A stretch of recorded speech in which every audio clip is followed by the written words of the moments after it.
Hello, Avatar fans, and welcome to the next episode of the Avatar Online podcast. This is going to be episode 295 of our regular shows, and we're recording this one on August 30th, 2025.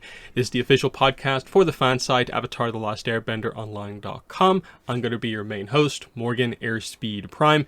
Joining me on the podcast is Greg2B from the site. What's up, everyone? Excellent. So on today's podcast, we're going to go over some news from the last kind of couple of weeks, the big pieces of news. And then we will be starting our podcast coverage on City of Echoes, the new Avatar novel, the first Avatar Legends novel. So we're going to be going over basically our general thoughts overall on the book and the first part of the book, which is roughly about the first actually quarter of the book, but it's specifically split up into parts. So we'll do that first part here to get the intro to what's going on. But we'll start with the news. So we'll start with the fact that I suppose the next big news realistically coming up is probably going to be from New York Comic Con. At least we hope. We do have what seems to be basically the full schedule. And yeah, there's 4 Avatar things on the schedule. 3 of them are panels, and then one of them is a meetup, but it's more of a fan meetup rather than like a super official one, but it might be connected to some of that stuff.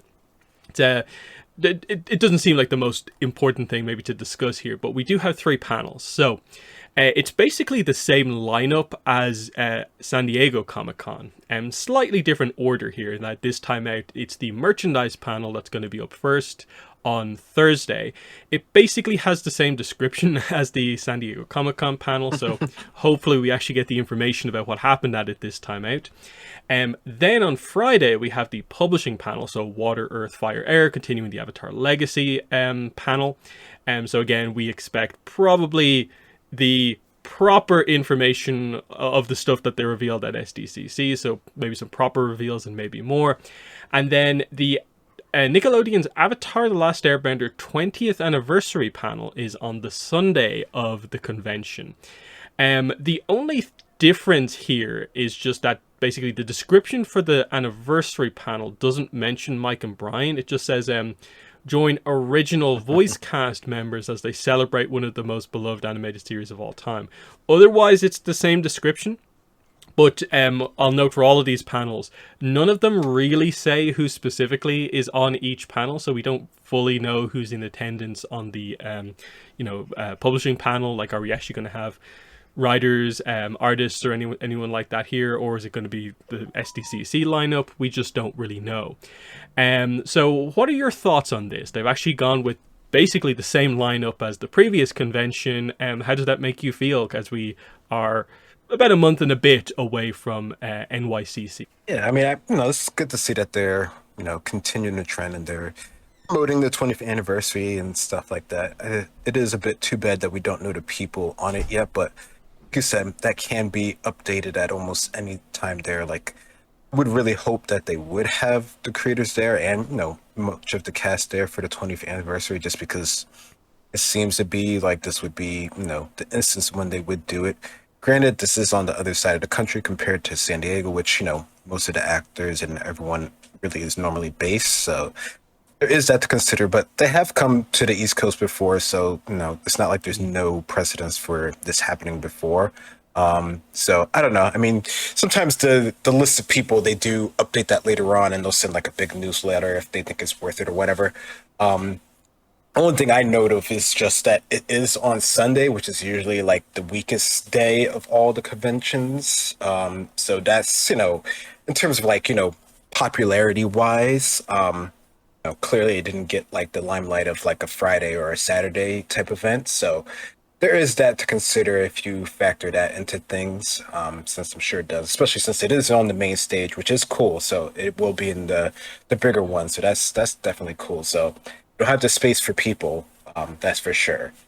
So that's cool. So I am looking forward to it. I am going to NYCC, so I'll probably at least go to the 20th anniversary one, since that is, during the day, earlier time. So we'll see how that goes and if they update it with more information over time. Yeah, because that is the thing. Like, yeah, they're continuing with the idea. Like, yeah, we're still in the 20th anniversary until February next year. We're in the 20th anniversary. But then next year, of course, is the Avatar Studios launch year. So it basically kind of continues. The the thing with the voice actors is that they're attending like most of the main conventions, like not just the big two, but like the other ones. Like if you look at any Yeah. of them on their social medias, like the group of them is attending these super regularly. I know like two or three of them usually go to most of them, but like the whole main group is attending this year because of the anniversary. So the idea is, if they don't have Mike and Brian, how is this panel different than the panel at like this other one in this like other state in America?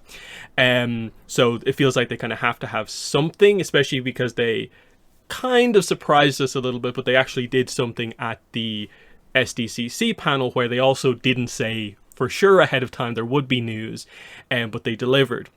So like, you know, like we've talked about, the conversation has started, and especially the timing on this, where we're going to be like just after like a year to go until the movie.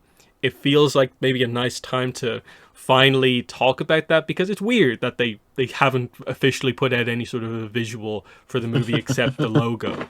And it'd be surprising, I think, if they just did a secondary Seven Havens teaser, unless they're going to maybe reveal stuff about like the date when we can expect that.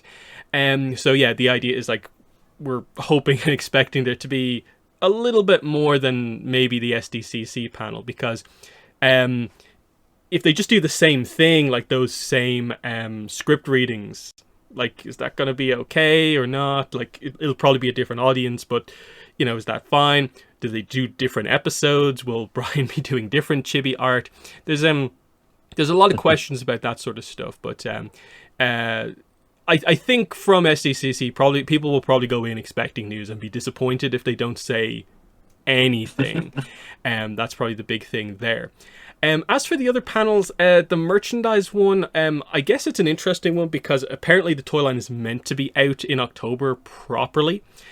Some sections of the line have been out in Target in America for the last while as like a preview kind of wave of the line, but the whole thing is expected to launch in October. So again, I'd expect Jazzwares to be quite heavily focused on here.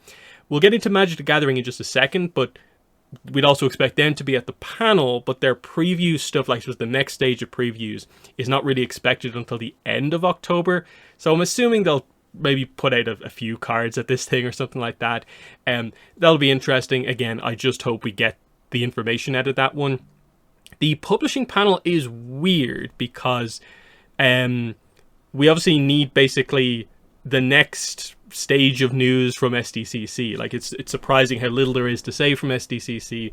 We need to know the dates for the Kaya comic, the title of the Kaya comic. We now know the creative team, of course, but you know, we need to know full details on that, and especially the Kyoshi Warrior comic, which has a completely different format, like single issues. It would be nice to get proper details on that and not just a visual kind of like hype and kind of move on from it.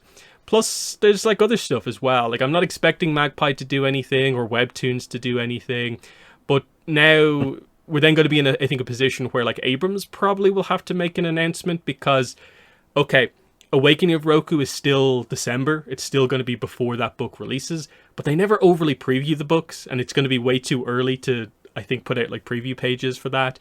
So the only announcement it feels like they could do is Avatar Legacy Book 2, which we don't know when it's coming out, but it should realistically be scheduled for July 2026. So that might be an announcement that happens here. Do you have any expectations for the merchandise or the publishing panel? No, that's really hard because they've been so, I don't know, a bit lackluster in some of the information coming out. But I don't know, I really do hope that we would get more information on the books in general. That always seems like a good one that they usually go for, at least to some degree. For the merchandise, I'm not sure because I mean, again, we don't, like you said before, we don't really know what was happening in the other ones. So I don't know. I'm definitely gonna see if I can at least look at that one just to see what it is about, just because I'm curious about that. So I don't know. It's cool that we have all these coming up and stuff like that, but it still feels like we're ramping up a bit into things, which I don't know why, because we should really have a lot of stuff out there, I would think. Mm-hmm. And then it seems like the maybe the takeaway, if you are attending New York Comic Con for this merchandise panel, is like maybe be particularly aware of like the line for this one, because scalpers might be coming in if there's any Magic the Gathering cards as like promos available, because that seems to be like just crazy with just the product in general, because Yeah. the pre-orders went live for everything. We can kind of talk about that in the next section, but yeah, that seems to be why we didn't get the news from before, was Magic people going crazy for the last panel. So yeah, we'll see what happens there. That is New York Comic Con, October 9th to the 12th. And yeah, we'll do a podcast, of course, when we get the information, if there is any information coming out of that one. But yeah, that's that. Then we'll go into Magic the Gathering. So between the podcasts, the last one and this one, we had the first look reveal stream for the Avatar Magic set. But we also had like a secondary reveal just after that, where IGN got to reveal the entire contents of the beginner box, the kind of starter set product for Avatar Magic the Gathering. So we actually have a lot of cards. Like we have kind of well over 100 cards. Now, interestingly, like there's still, this is, I don't know, 20-30% of the set. There's still a lot more cards to come, especially when you factor in alternate arts and stuff like that. The initial reveal was cool because I think they gave a pretty nice overview of everything, where of course we got product image of what all the product listings look like and stuff like that. But they also went over like the mechanics in terms of, okay, we now know what does air bending do, what does fire bending do, water bending in the set. What are some of the other things the set is doing? They showed off a bunch of different cards that showcase that. Lots of art, lots of different alternate arts and the different kind of treatments that cards are going to have. And it's all looking pretty nice. I think universally, kind of across the board, I think most Avatar fans who are showing any interest in this are pretty impressed by what they've seen so far. It also seems like on the Magic side of things, people are quite impressed by this as well, even if they are or are not Avatar fans kind of inherently. People like the flavor, like the mechanics. It seems to be shaping up quite well with what they're doing. But what are your just general thoughts now that we've had like a proper look at the Avatar Magic stuff? Yeah, overall, I mean, I think I'm pretty impressed by it, just by the amount of cars that we're getting and we're still going to get, and just their, I don't know, their way of sort of breaking it down and explaining, especially since, this is probably going to bring a lot of people into it, either, to play the game directly or just to collect the cards. So there's a lot to it, and I follow Magic a little bit, but not really that in depth. So it's really interesting to get to see it from it being a jumping in point for Avatar fans and stuff like that. So, I suppose that some of the big takeaways from this are that, like, obviously there's the difference between, like, the play boosters and the collector boosters. The breakdown of this seems relatively fair, where there's not actually that much stuff that's absolutely exclusive to the collector boosters. There's these neon ink battle pose cards, which I don't really mind as someone who's not getting collector boosters, like not being able to get these, because these seem to be some of the few cards that really lean into like actually using like stock art from Avatar rather than original kind of art. They'll probably look really cool in person with the kind of shiny neon ink, but otherwise like not overall super interesting. Obviously the Brian Konietzko Avatar Aang flip card is going to be exclusive to those collector boosters as well, but interestingly they did show us the normal version of that card that you can get from the kind of standard packs, and that art looks really good as well. So there's probably still going to be a few more kind of reveals on that side of things, but ultimately it seems like you can get like 90% of the cards from the play boosters, and you don't have to go out of your way to try and get the collector boosters. Not that many people really had a chance to do that with how crazy scalping is in relation to Magic at the moment, that sort of thing. But we'll quickly kind of go through maybe some of the stuff.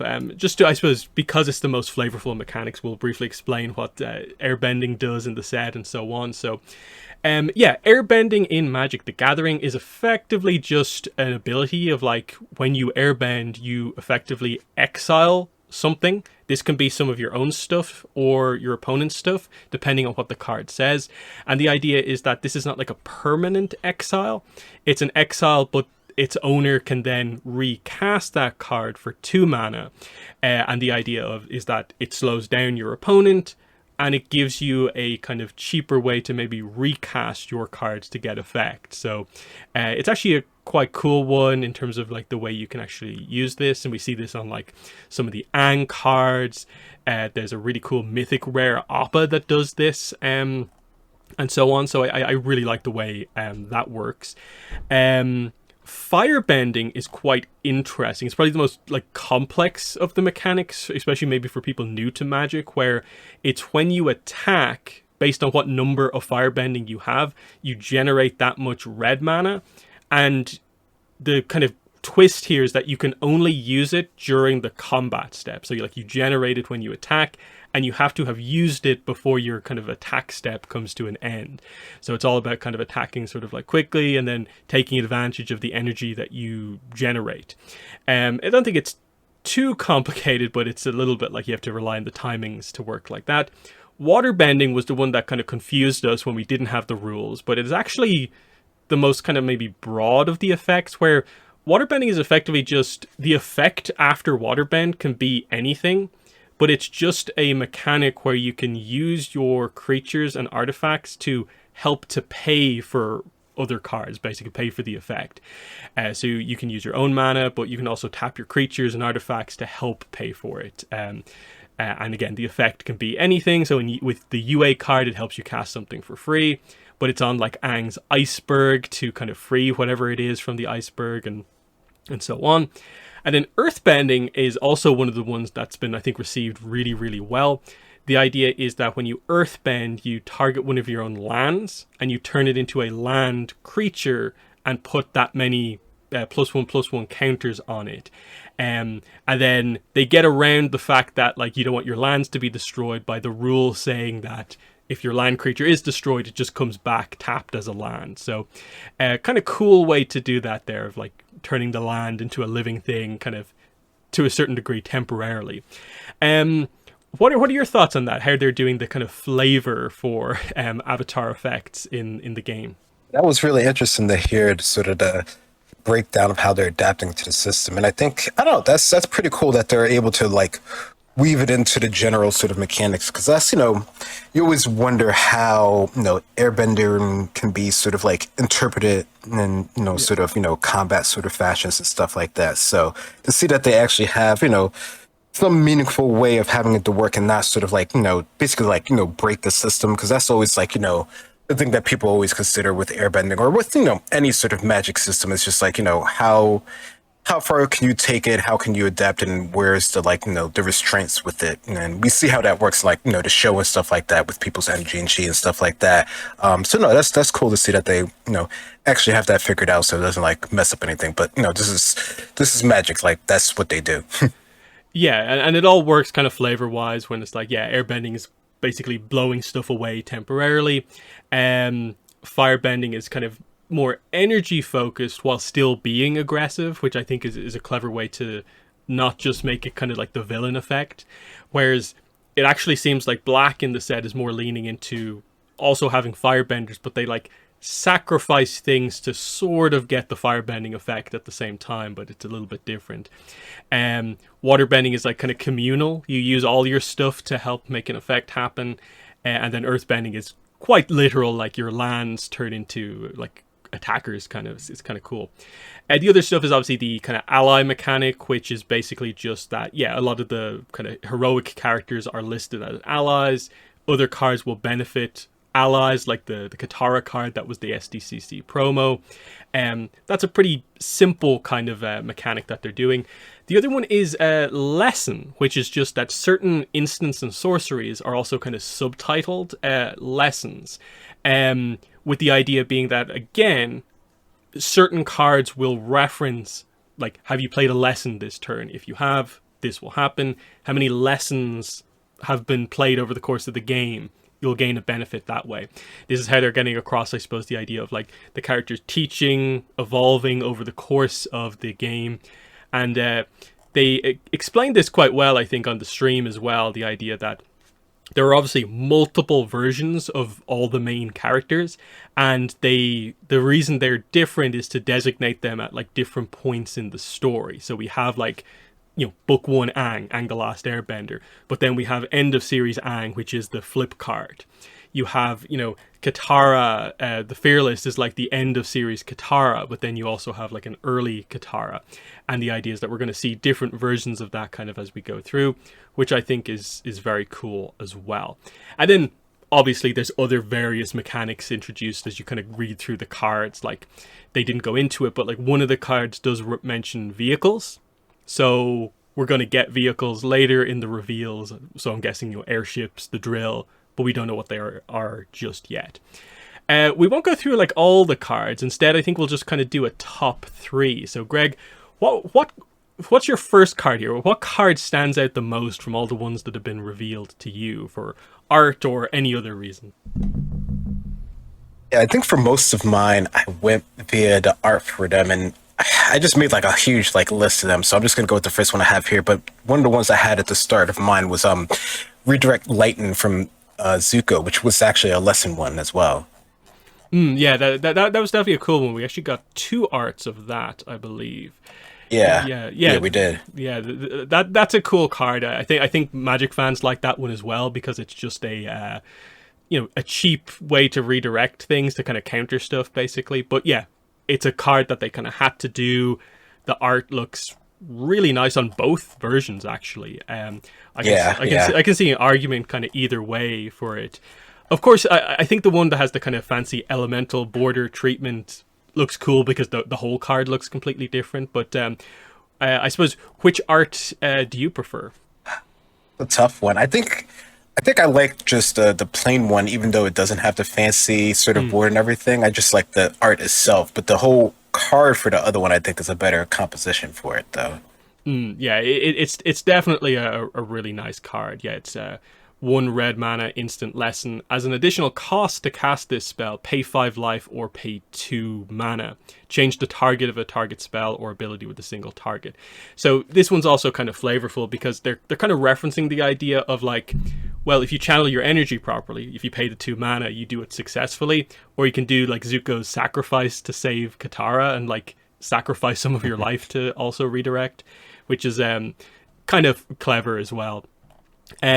The one I'm going to go to first is going to be one of the few black cards that we got to see, the Rise of Sozin. Again, we got two versions of this. This is also a flip card, but it's a saga. And if you look on like the collecting guide article on Magic, they do explain that the sagas are going to be used to show characters from the past. So it basically tells you in that article that this is how the past avatars are also going to be done, is via sagas. But the example that they give is Sozin here. So very, very cool card here. So it's a 4 black for a saga.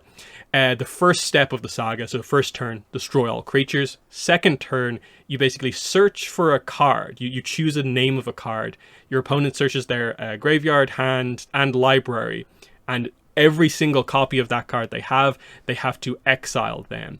And then the final stage of the saga is that you exile it and you flip it, and it comes back as the actual creature, Firelord Sozin, who has Firebending 3, Menace, and then he can basically resurrect stuff from your opponent's graveyard with the kind of flavor, I think, being like you're taking over territory basically, and they're now your subjects type thing.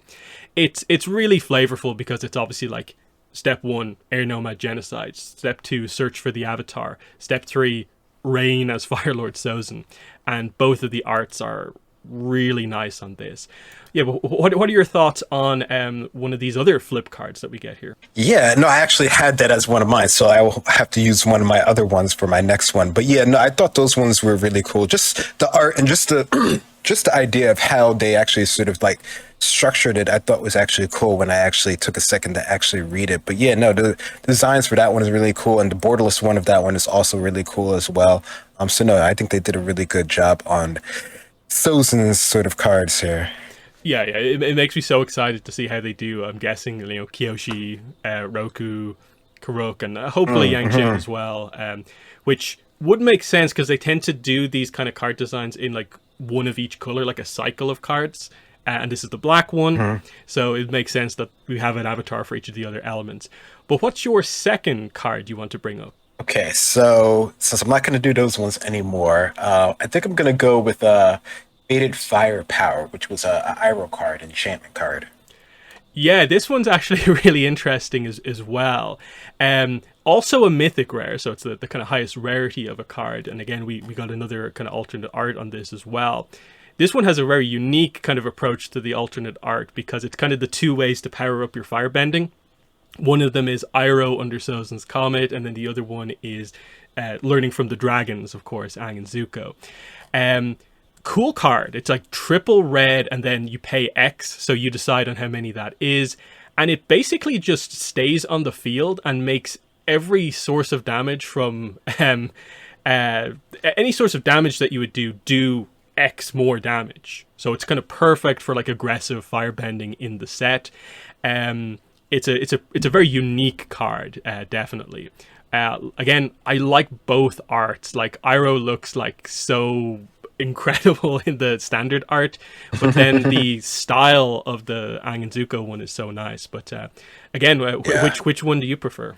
Oh man, that's a good one.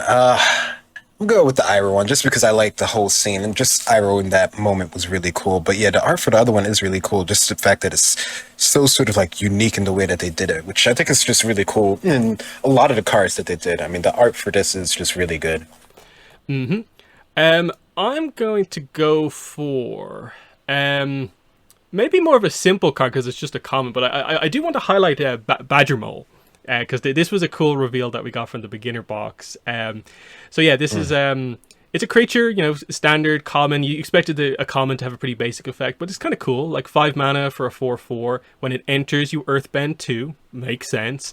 But then creatures you control with +1/+1 counters have trample. So the flavor here is, of course, that Earthbending turns lands into lands with counters, so it makes the lands better by them having trample, which is kind of what the badger moles do. They kind of trample around the place, so it's just very fun flavor. And I appreciate that we have a badger mole card, and just in general, like so many of the cards that we have here, especially the commons and uncommons, are just the animals because like you can't have all the named characters just be commons. Like a lot of your early deck is going to be made up of kind of unnamed warriors from different nations and animals. So I appreciate the Badgermole being here. But any thoughts yourself on the Badgermole or some of the kind of random animals that we got in general?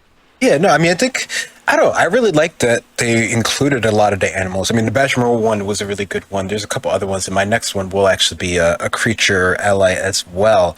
But no, I thought that was really cool how they actually set up, most of the cards with the animals here, and even a lot of the art. I mean, I think a lot of the art and the setup they have for this is a lot what I thought, like, the Beast book was actually going to be like when we eventually got it. So it's cool to see we at least get to see the creatures in this form here, even if it's not as full page as it would be in a real art book.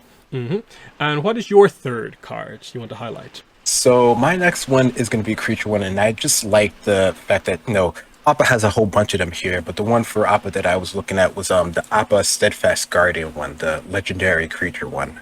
Yes, this is cool. Again, it's another mythic rare. This is the one that they kind of use to highlight what airbending does, especially with the idea that, like, oh yeah, you actually sometimes do want to target your own stuff.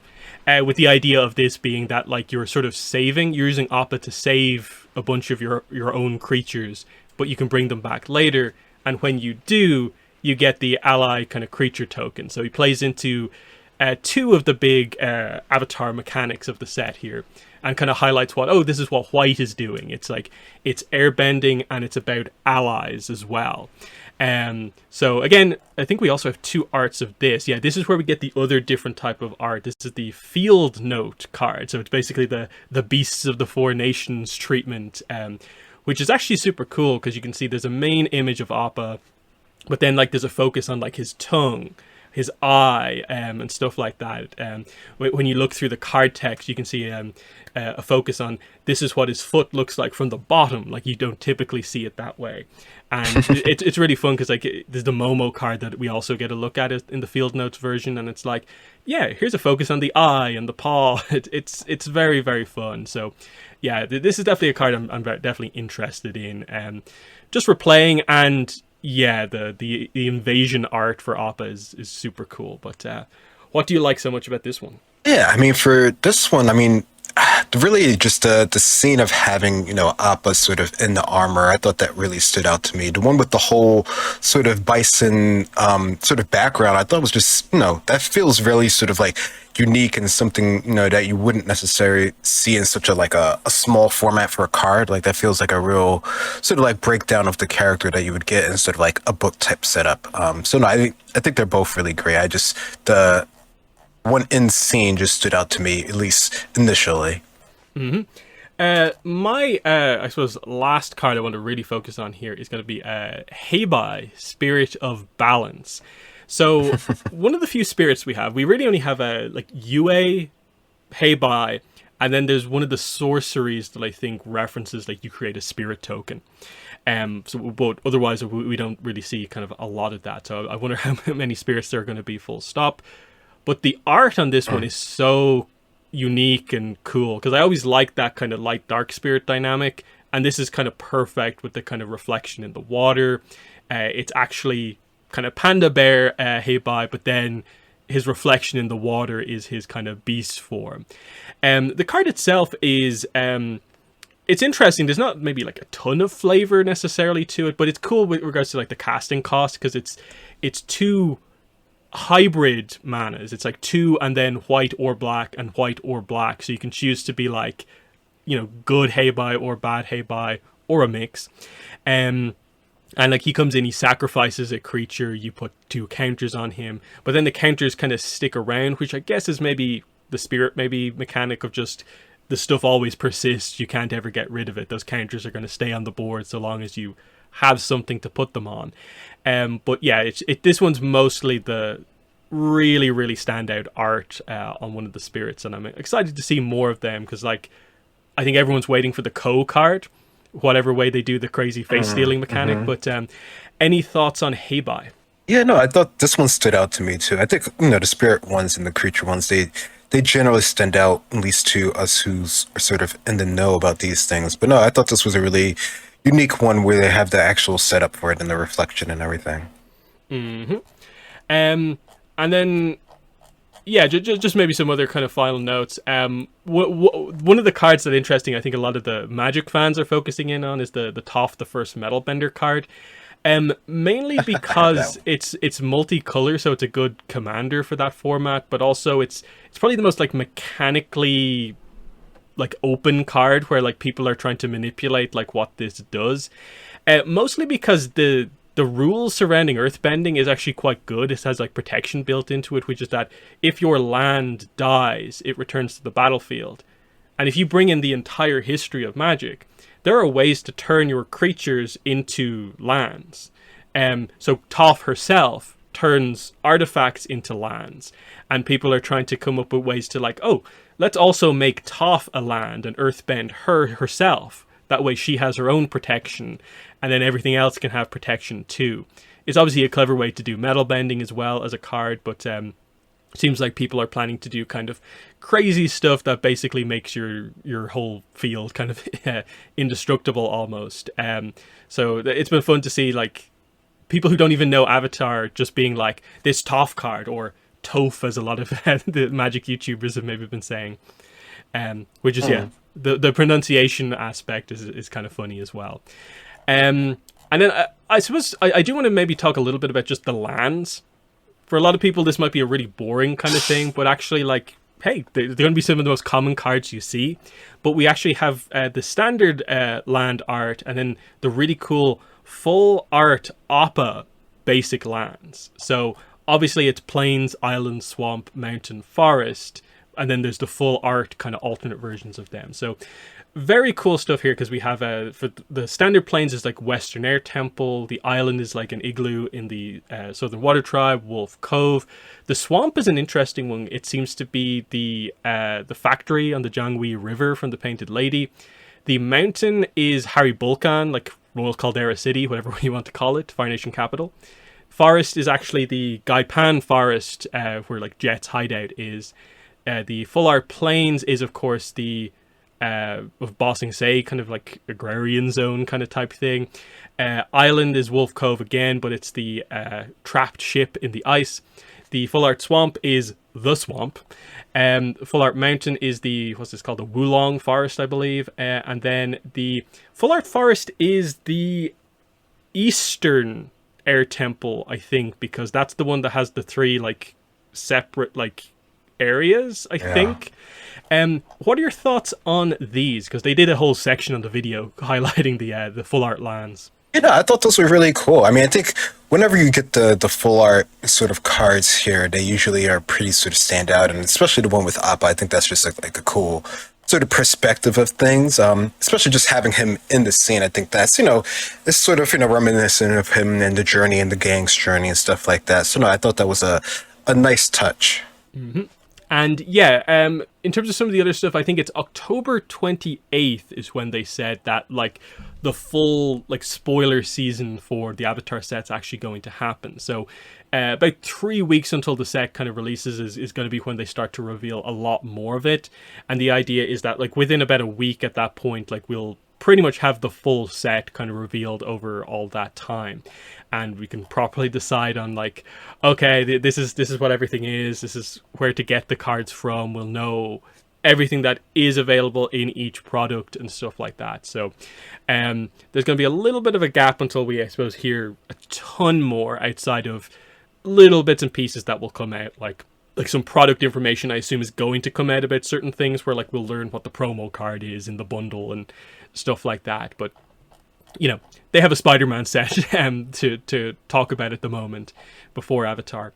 But yeah, maybe the last thing to talk about is just the idea that like, yeah, pre-orders went live. It was a bit of a messy situation. There was not a lot of great communication about it, where they said at the end of the stream pre-orders are live, and especially like Amazon America, it didn't go live that day. And then when it finally did, it was a little bit random, and people were able to get some stuff, but not everything. It's an interesting one because, like, depending on what the product you're looking for is, it was either very easy to get or not, like basically impossible to get.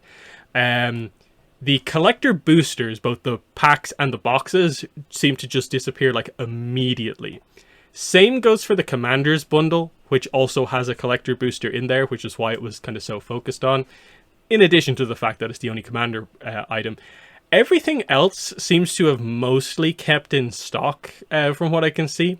It will probably go out of stock when we get closer to release, so you kind of do need to put pre-orders in if you are trying to get any of this stuff. It's been a bit of an awkward situation, but again, the thing with like collector boosters is that they're just crazy expensive. There's a retail price for them, but that's not how much they cost in reality, and all this sort of stuff. So it's just the way Magic is at the moment, where like there's a lot of hype around it, with like people almost seeing it as like an investment kind of opportunity, and that's why like people are going in on like the collector boosters, buying them from anywhere, everywhere, and then selling them for like double, triple the price. It's an unfortunate aspect of kind of Magic, how it is, and especially with these IP based sets where there's a lot of hype behind them. Same thing happened with like Final Fantasy and stuff like that. It's going to happen with Spider-Man, kind of already has. The lineup of products I think is actually like quite good for Avatar, especially with regards to like, the beginner box, of course, is really cool. We got that revealed in full. And then the Jumpstart boosters as like an addition onto that, where like you can just add whatever you get into Jumpstart boosters into the beginner box to just expand the number of kind of half decks that you have. I think it's a very, very cool lineup, especially the scene boxes. We actually have 2 of them for Avatar. We don't have the card reveals properly yet, but you can see what the cards kind of make up from the picture on the front. One of them is the Day of Black Sun, and the other one is the Jasmine Dragon at the end of the show. So one of them very action focused, one of them kind of more representing the other side of Avatar, which I think is very, very cool. But what are your thoughts on the actual like lineup of products for Avatar Magic? I mean, overall, I mean, from someone who's not really into it that much, it seems pretty cool. I really like just sort of how, for the most part, they're getting out there. I mean, the idea of just, Magic and it being sort of investment and sort of a status thing, like that's sort of been around for like quite a while now. So I don't I don't know how you would sort of like try to like combat that sort of thing, but that's kind of how it is with like, merchandise from any sort of product at this point in time. So I don't know. I hope that they can keep it out there enough and that people who really sort of want them just, from fans' perspective can have the chance to get them, and not have to go to like, like secondary markets and stuff like that, which is even more expensive than, some of the listings that are on Amazon right now for pre-orders. So I don't know. It's interesting how that sort of works out and how like eventually you can't just sort of get them in your, local stores and stuff and they'll be sort of like regular price. At least that's what I've seen before. So Mm, yeah. I don't know. It should be interesting to see how it, all pans out in the end. Yeah, that is typically the way it goes. Like if you can't get any of the stuff online, probably your best chance to get a collector booster for like standard price or the commander bundle for standard price is like, yeah, you walk into Walmart or Target and they just happen to have it out there and you just get lucky where no one's found it before you. Otherwise, yeah, it seems like it's a mess to get some of this stuff. But I think the biggest piece of advice, if you are just maybe trying to collect cards or certain cards, is almost to like not buy any of the actual products and just buy the singles on the secondary market. Um, Obviously wait like a week or two, maybe even a little bit longer after the set releases for the prices to settle down. But once they do, like 95% of the set is going to be like $1 or less, including quite a few of the like alternate art cards. There's only going to be probably across the entire set maybe 20, 30, 40 cards from about like 500, 600 of all the different kind of art treatments and stuff like that that will be in any way like expensive. And even then, really only a select group of cards that will have like a very, very high price that like it's just unfeasible for most people to actually buy the card on its own. Like I'm guessing that's what like the Brian Konietzko Avatar Aang is probably going to end up being. Like, yeah, that's going to be like a crazy expensive card. But again, there's the normal version of that, which I think looks really nice and almost just as good as the fancy version from a kind of a certain point of view. So yeah, that's the other thing to kind of highlight here is that yeah, you could buy tons of packs and kind of collect the set that way, or you're probably aware that for about like $10 a few weeks after the set comes out, you could probably buy like 90% of the set, and that's it. We'll see how it goes when it all kind of pans out. It's going to be exciting to see because it is going to be one of, if not the biggest kind of merchandise releases like ever for Avatar, because Wizards are actually going to promote this, market it, people are going to be aware of it, and I think it's going to do pretty well for them. It actually, I think, speaks quite well for the fact that this is one of the first full Universes Beyond sets that Magic are doing is Avatar. And we'll see how it goes from here in terms of, are they going to do more stuff? Like, are they going to do Korra? In that sense, like, yeah, there might be some reveals down the line closer to the release where they reveal like their secret layer stuff, which is like direct order from Wizards. They might have some Korra stuff there. We just have to wait. And then our last piece of news is actually very interesting. It only came out a few days ago. So this is from Night Edge Media, who have reported on quite a few kind of scoops relatively recently. This is early casting call information from Nickelodeon. The headline is Avatar Studios begins development on a secret Avatar The Last Airbender waterbending series. So the details of this are effectively that it is a casting call for effectively what seems to be the two main characters for a pilot of an adventure comedy series from Nickelodeon. You can see at the end of this article the kind of Instagram kind of call for this sort of stuff, and then we actually have the text of the kind of casting call for these kind of characters. So the two characters are named Baru and Meebs, but again, remember, these casting calls are always done in a kind of secretive fashion, where those are not actually going to be the names of the characters when the show comes out. And all of the information here is always going to be kind of adjusted to not give away that it's Avatar. So this is why we're talking about an apprentice spellsmith here. Why one of the other characters is later referred to as what? A Keystone Wizards ambassador, whatever that is. But from context, you get the idea that, okay, that's some sort of a leadership position in the world type thing. Spellsmith is obviously meant to be Bender. And the reason we, I think, lean towards Avatar very heavily with this is that the casting call is for 2 Native American leads. So that's why you lean waterbending. But then especially like the second or third line, he's an underachieving apprentice spellsmith, an unlikely person to be tasked with saving the world, but that's his destiny. And that feels like that's the Avatar through and through in terms of what's going on here. Now, interestingly, a lot of people are immediately reading this and being like, that Baru reads a lot like Karuk. Is this a Karuk series? Like, what are we doing here? Meebs people are maybe trying to present the point of like, does this kind of sound like Janju from the novels a little bit, kind of when he was younger?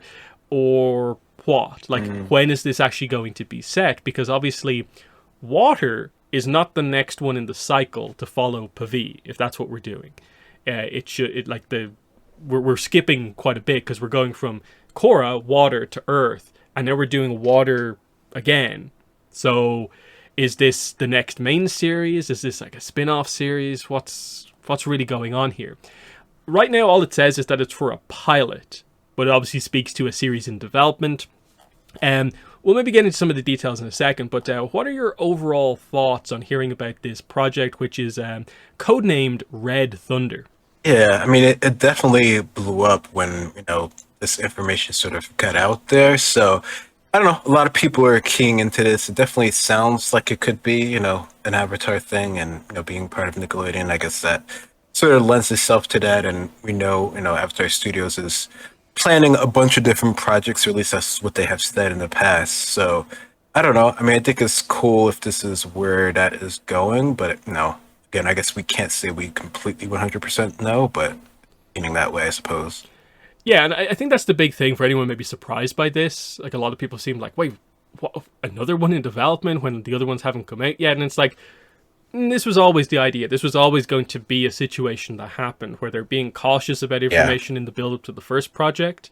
And it's just a timing thing where if they want to have a regular release of projects, as we're getting close to the first project, we're going to hear about like the third project beginning to come into development, the fourth project, and so on. So like, I wouldn't be surprised if in the next couple of months we start to hear maybe some more concrete details about like movie 2. And that's going to have to be something that kind of begins to happen in the background. And then you remember all the other stuff, like remember Ice Wars, the video game is also in development. There's probably other shows as well, spin-offs. That's what Avatar Studios is trying to do. Once we get through like the first movie and Seven Havens, which with only 26 episodes, we're going to get through that quick-ish once we finally get into it. Yeah, we're going to be immediately asking like what's next. And it makes sense that something is already kind of, at the point where they're getting voice acting stuff ready for it. They're doing a pilot episode, confirming that this is what they want to do. It's definitely intriguing.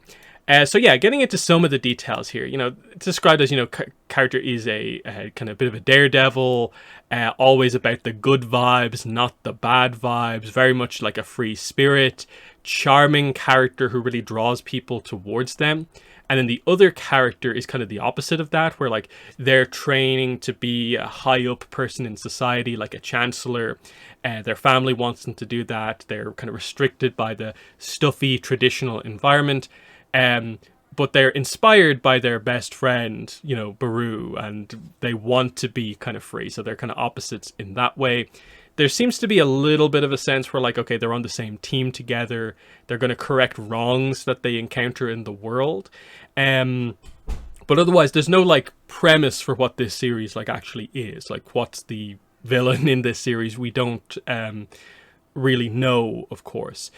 Some of the details don't really match in the sense that like underachieving apprentice spellsmith, whereas Karuk has always been described as being like a kind of top level prodigal bender, like even from an early age. Like he's probably one of the most kind of inherently powerful avatars. That doesn't maybe quite fit. Especially in some of the things like spacey. I'm not sure you'd necessarily fully describe Karuk as that. So I know I understand why people kind of want to immediately make the connections to stuff that we know. It kind of feels like that's not the direction that they would go in, like Mike and Brian, is to do something about an Avatar we already know, and about an Avatar where we do expect to probably get novels about, like, soonish. So maybe that whole plan will change. Chronicles of the Avatar will go in a different direction. We'll have to wait and see. But obviously everyone is speculating about, yeah, is this into the future after Pavi? Is it into the past, covering one of the other water avatars that we don't know anything about? Because there's a giant kind of gulf of time between Avatar 1 and, like, Avatar Zito that we know, like, nothing about. There's some speculation, like, oh, is Avatar Goon a water avatar? Is that maybe what we're doing here? Hard to say. But what do you take from the kind of descriptions that we have here? Yeah, I don't know. I mean, definitely, like you're saying, I can see some of the ideas why it would be correct, and I could see how, considering that this isn't like a one-to-one with the characters and personality because of how they do these castings, it could, maybe they're throwing off some key elements of it, but I don't know. I would think, considering what they've said in the past, that this would be something different and new. Now, is it in the past or is it in the future?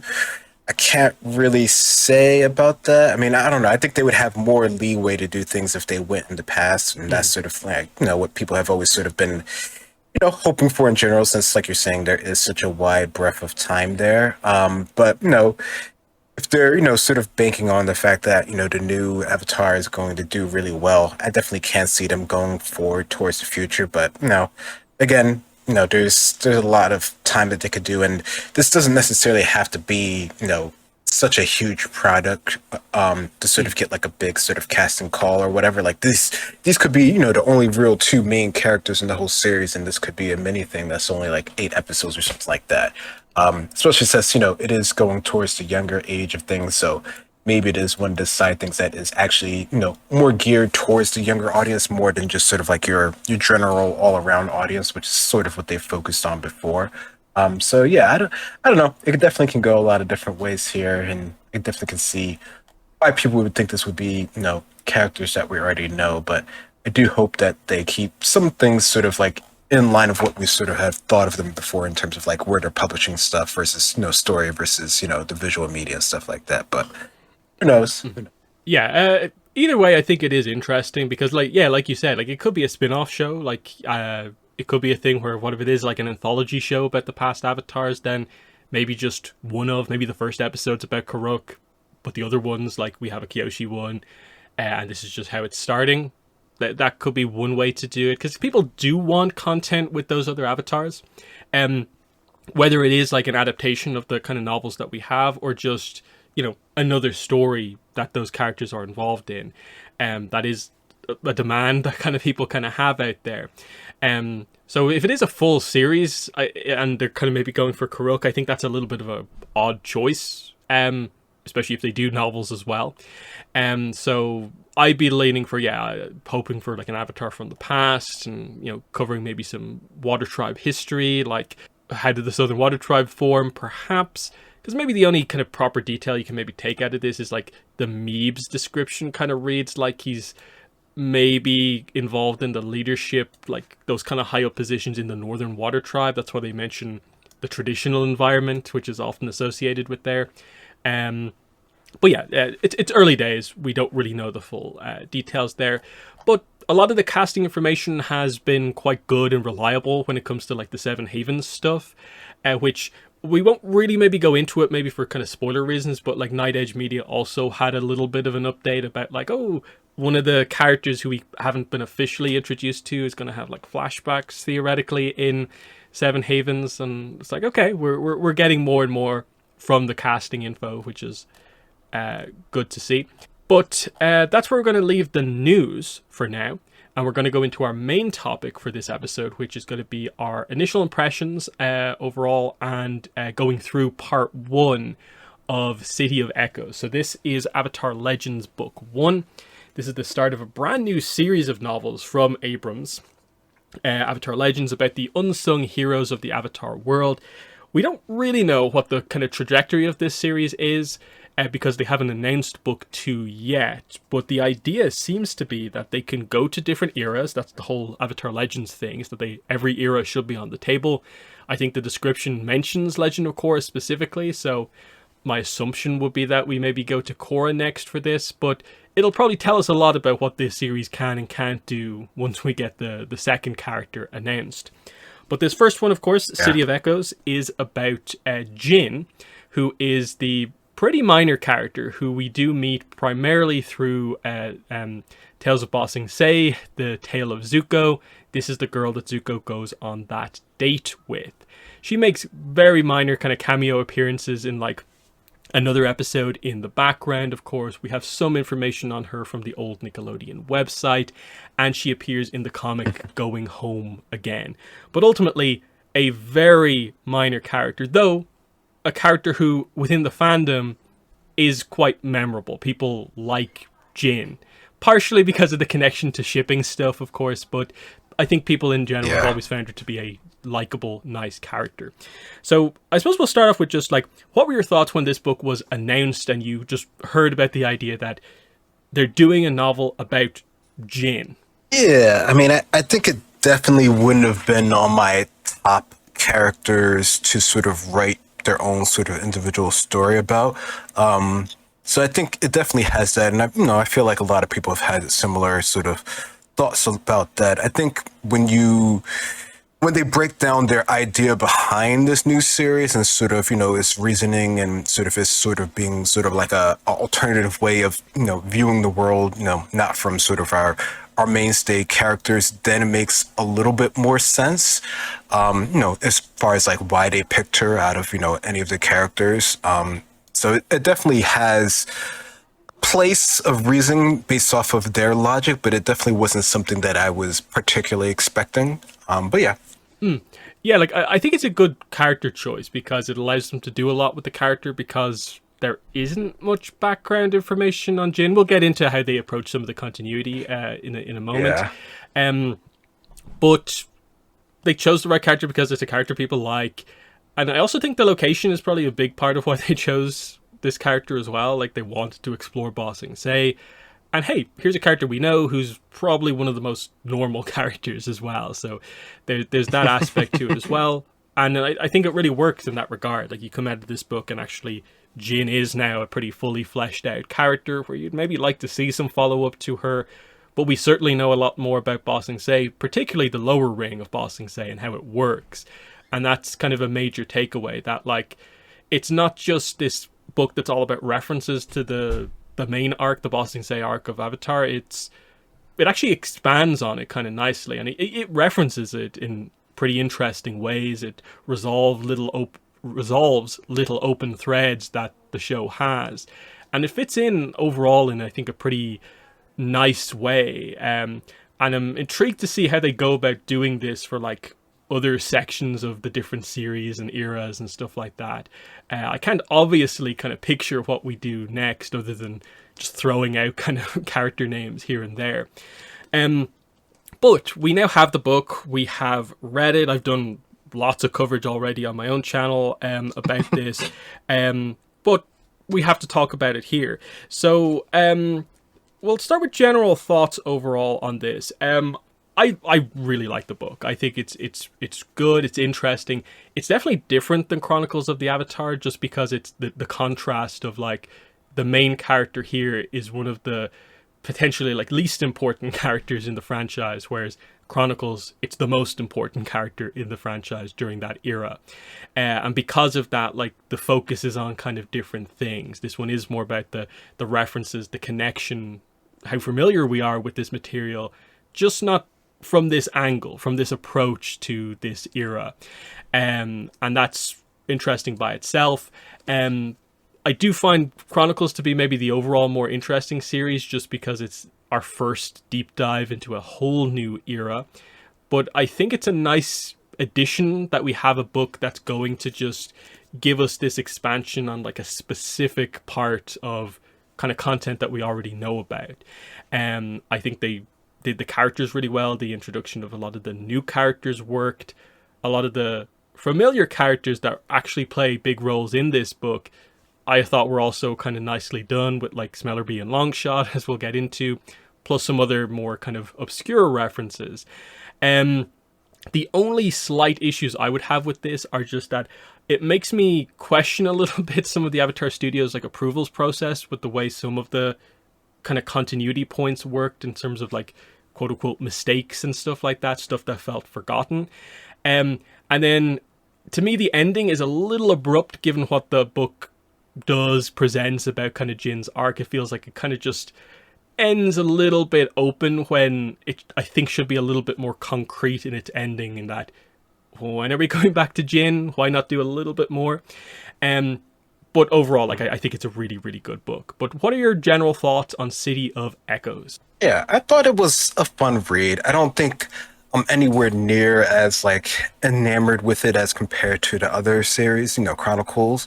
I think it definitely has its own sort of perspective of things. It's, more down to earth, literally, in its storytelling and how it sort of views the world. So it definitely has that sort of perspective, which I definitely can sort of appreciate because, when you see things from the Avatar's perspective, it's really sort of like, the comings and goings of things, everything's sort of like high energy, high octane. And not that this doesn't have a lot of that, later on in the book, but it's very sort of straightforward in its sort of approach and sort of understanding, this world and sort of where, these regular people have to deal with sort of, the everyday, day to day, sort of minutia of things. So it's definitely, something to get that sort of perspective here, even if it isn't from sort of a character that I would have ever really thought of having any more sort of expansion on. Like, the idea of it sort of expanding on, the Earth Kingdom and sort of what's going on in the comings and stuff and sort of, the back alley sort of dealings. I think that stuff is definitely sort of interesting, when we get into that in the later on parts of the book.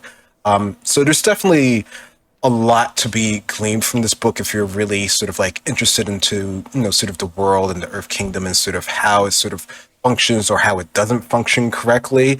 I think it definitely gives you a lot more of sort of the backing of information on things, which I definitely can sort of appreciate. There are some things like you've mentioned where you sort of wonder how that sort of places. And, there were a couple times where I was like trying to think in my head, like, timeline wise, like, does this really match up? Does this not match up? And I don't have, the automatic encyclopedic sort of knowledge that you have, but, even someone like me can sort of notice some things that are sort of feel sort of out of place. So, I don't know if that's necessarily because of the approval process, like you mentioned, or just because this is sort of like lower level book that they're not sort of keying into that as much. But, it comes from the studio, so it has this approval. So there's some process and approval situation going on with the book. But I think for the most part, most of that didn't throw me out of the world once I sort of got into the book. I think it took me longer to get into this book than it has any of the other ones. And I don't know if that's because it's from a minor character or just because the style of writing is a bit different than what we've had before. So it definitely took me a bit more to get into this one than the other ones. But once I got into it, it was fine. It was fun to read. I read through it pretty quickly, and then I've re-listened to it via the audiobook. Actually, I did both of them together in the beginning, and then I just sort of kept reading it. So no, I think it's definitely cool to sort of get this perspective and see how it sort of turns out, especially when you get to some of the sort of other things with Jin's friends and stuff like that. Yeah, on a more technical level, I suppose, our new author here is Judy Lin. This is her first Avatar book. Interestingly, the book is written from like the first person perspective, which is different than all the previous Avatar novels. It's a little bit of a surprise if like you're used to the Avatar novels always kind of all the characters kind of have their own perspectives and it's more broad. I get the approach for this book because it's so kind of laser focused on like Jin is the main character. It's kind of like a one-shot novel effectively kind of for her, and it's meant to be her perspective on the other characters on events. So I get why they do that and why maybe that will be the kind of gimmick of this series going forward, is that the focused character, the unsung hero, will just be the kind of first person perspective. I actually don't feel that overly affected the book. It took me maybe a couple of chapters to get used to it, and then it was like, oh, it's fine. Jin's still ultimately filling us in on most of the details from her point of view. Sure, there's points at which maybe I wished, like, I would have liked maybe a chapter or two from Smellerby and Longshot's perspective, but I think she fills in the details, like, nice enough. Judy Lynn's writing style is, it's not, like, complicated at all. It's actually quite kind of basic to the point. It gets the material across kind of pretty well without going, like, crazy in depth. Like, it's not overly descriptive. It's just very easy to read. Like you said, it's you read through it like very quickly because it's not overcomplicating you at all. Yeah. But it's not like the book drops down to like middle grade, kind of like kids book level, like we're maybe going to expect from Light It Up in a few months. It's just, it's not trying to be complicated. What would you describe when it comes to like just the writing style, and what did you feel about Judy Lynn as the author?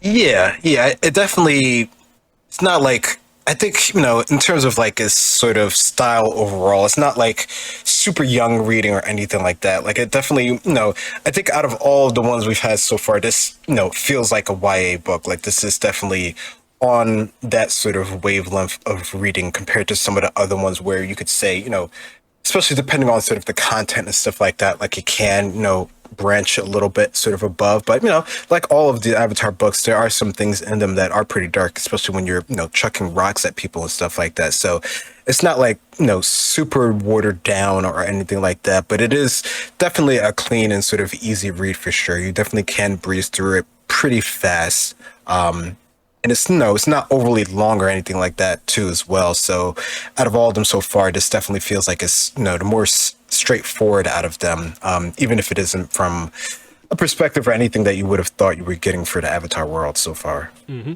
Yeah, and the pacing is pretty good as well. Like they I think correctly take the first of it, it's about like 6 or so chapters to just be, this is the status quo of Jin before everything kind of kicks off.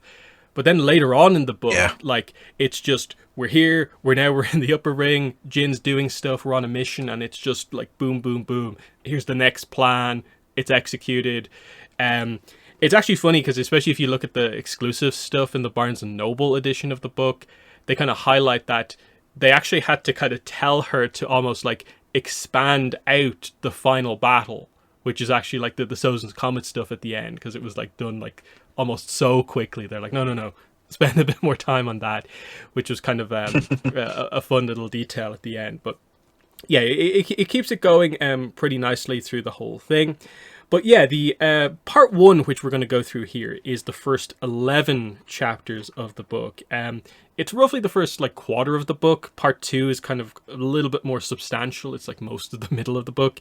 But I think that's the best way to do it, kind of at this kind of like early section here. We're going to roughly do this the way we've done kind of previous novels, where we're going to roughly focus on like, hey, here's what happened in chapter 1. I think with this book, because it's a little bit more kind of straightforward, we can kind of be a bit more open about what overall happens in the part. But a lot of the early establishing stuff is just like, yeah, we really don't know a lot about Jin. You can say, like, from the old website, we knew bits and pieces about her, but straight away they immediately retcon quite a lot of that kind of out of the way. Mainly when it comes to Jin's parents. That's kind of the big thing that happens in chapter 1, is that we get the reveal that her parents are dead, whereas the old website information pretty much tells you quite directly they're still alive. Like the family is struggling, but they're happy in the city. That's not quite the case, and I don't mind that sort of a retcon, because Jin, when she was written, was only written effectively for that episode. They never thought they were going to actually do a full story. So when they come around to it, they don't want to be overly restricted by that one thing we said on the website like 20 years ago. So yes, they did change some of that stuff, but I think they kept the heart of that stuff, of like, Jin is a romantic at heart. She really kind of looks up to her parents' relationship and kind of wants something like that herself, and has that inspiration from like the fountain. They have to switch some stuff around with that, but it's still effectively here, the core, the idea, the spirit of what that's trying to get across.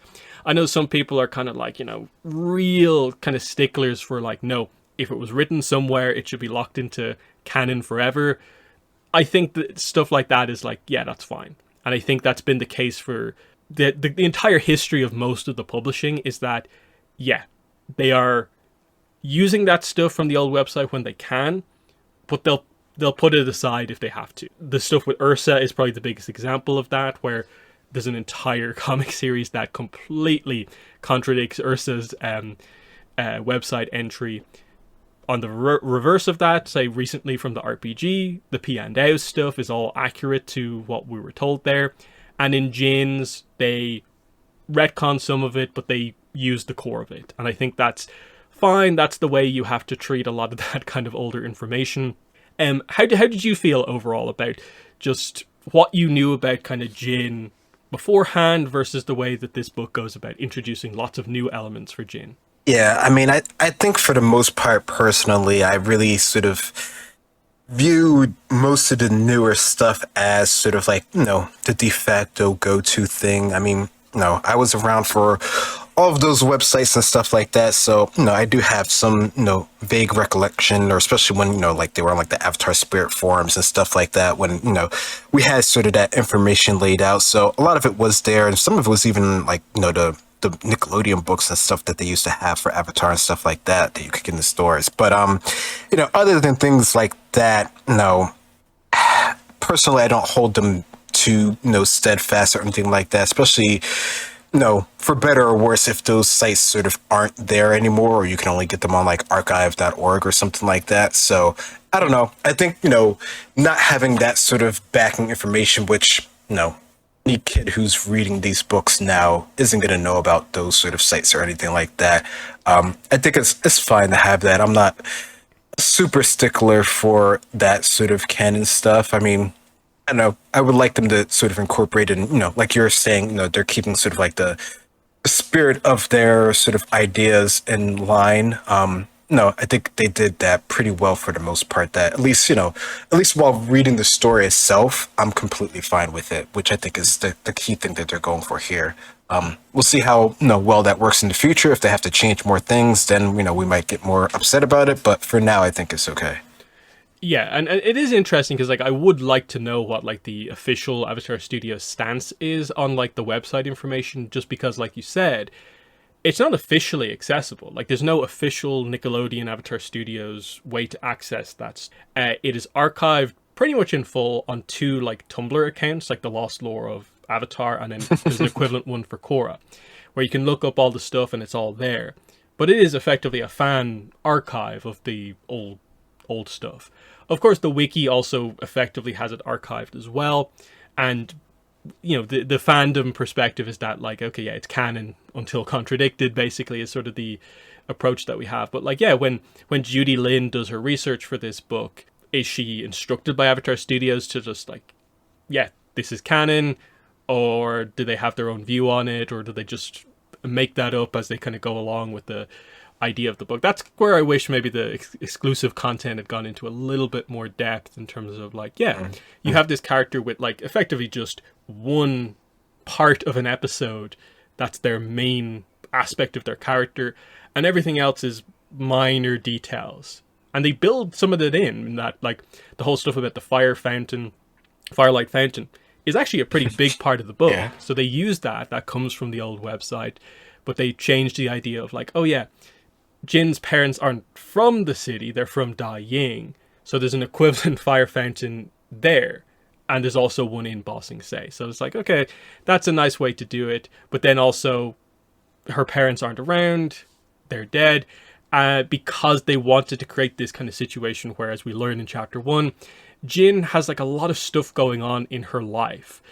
Where she's trying to look after her grandfather, who's the only kind of member of her family who's here in the city, but she's kind of been taken in by Susu, her best friend's family, where like she kind of works there at the bakery, but she also kind of is going to school, and then when the plot properly kicks into gear and the Silver Fang stuff comes into play, it's effectively, the whole book is about like Jin juggling all these things in her life, and kind of what should be the priority, what shouldn't be the priority, and just the struggle of someone in the lower ring with everything kind of happening. And what makes kind of Jin unique is that she, actually inadvertently gets more involved in the bigger plots than we kind of ever thought she would have. But that's more for later on in the book. So what were your thoughts overall on the presentation here as we jump in with Jin and we find out this is her life in the city, this is what she does on a kind of day-to-day basis, these are the people she interacts with. What did you think of like what is presented in chapter 1? Yeah, no, I think getting her sort of like, slice of life, day to day doings was pretty interesting. I think, we don't necessarily get that sort of perspective from our characters since, we're usually around the ones that are sort of involved in like the action and sort of the higher level things. So it was nice to sort of get that, perspective, to get the idea of how, she's a refugee, but of course you can't really say that in Bossing Say. So there's, that back and forth and how they sort of view that in the city, how she met Susu, her friend, and the family that's sort of, effectively taking her on since, more or less she's the one who's doing things for her and her grandfather there. So I think that was, a good way to sort of, I guess, onboard us for her character, her traits, sort of how she's developed from when she initially came into the city to all these years later where she is at this current time. So yeah, some of the key things we get introduced to here are the idea that the Wen family, so it's like Susu Wen, it's actually Su Yin Wen, which I think the name is a fun reference. Their bakery, this is a major kind of part of things, like the community in the lower ring. We kind of get introduced to a lot of that here, just with the idea that we often think of the lower ring and the way it was presented in Avatar as just everyone's out for themselves. It's a terrible place to live. Something needs to happen to fix this place. But actually you see that there's a really strong sense of community in the lower ring where like they kind of do help each other out, and outside of like a few bad alleyways you shouldn't go down, it's not as bad as is made out to be from a lot of the other perspectives we get on it. So that's one of the big kind of themes across this entire book, is the idea of like, yeah, how does the lower ring survive and thrive given how little focus it kind of gets kind of elsewhere. And that's like a huge part of the book. And so, yeah, the idea of like refugees, actually newcomers is what they're called. And yeah, Susu just immediately kind of almost adopts Jin straight away into the family. And it's a huge part of the kind of stability structure she has in her life, is just being kind of basically part of the Wen family, where like they are in essence sisters, basically. Like she considers them her family as well, which is why she will go through as much as she does to try and resolve the situation that kind of ends up happening. And yeah, just it's not just randomly a bakery. They actually play into this quite a bit. It's a sort of food focused book to a certain degree, where it's a huge part of the bond between Susu and Jin. It plays a big role in the plot towards the end in a very intriguing way, that where like it actually involves the White Lotus to a certain degree, which is very cool, which we will get to.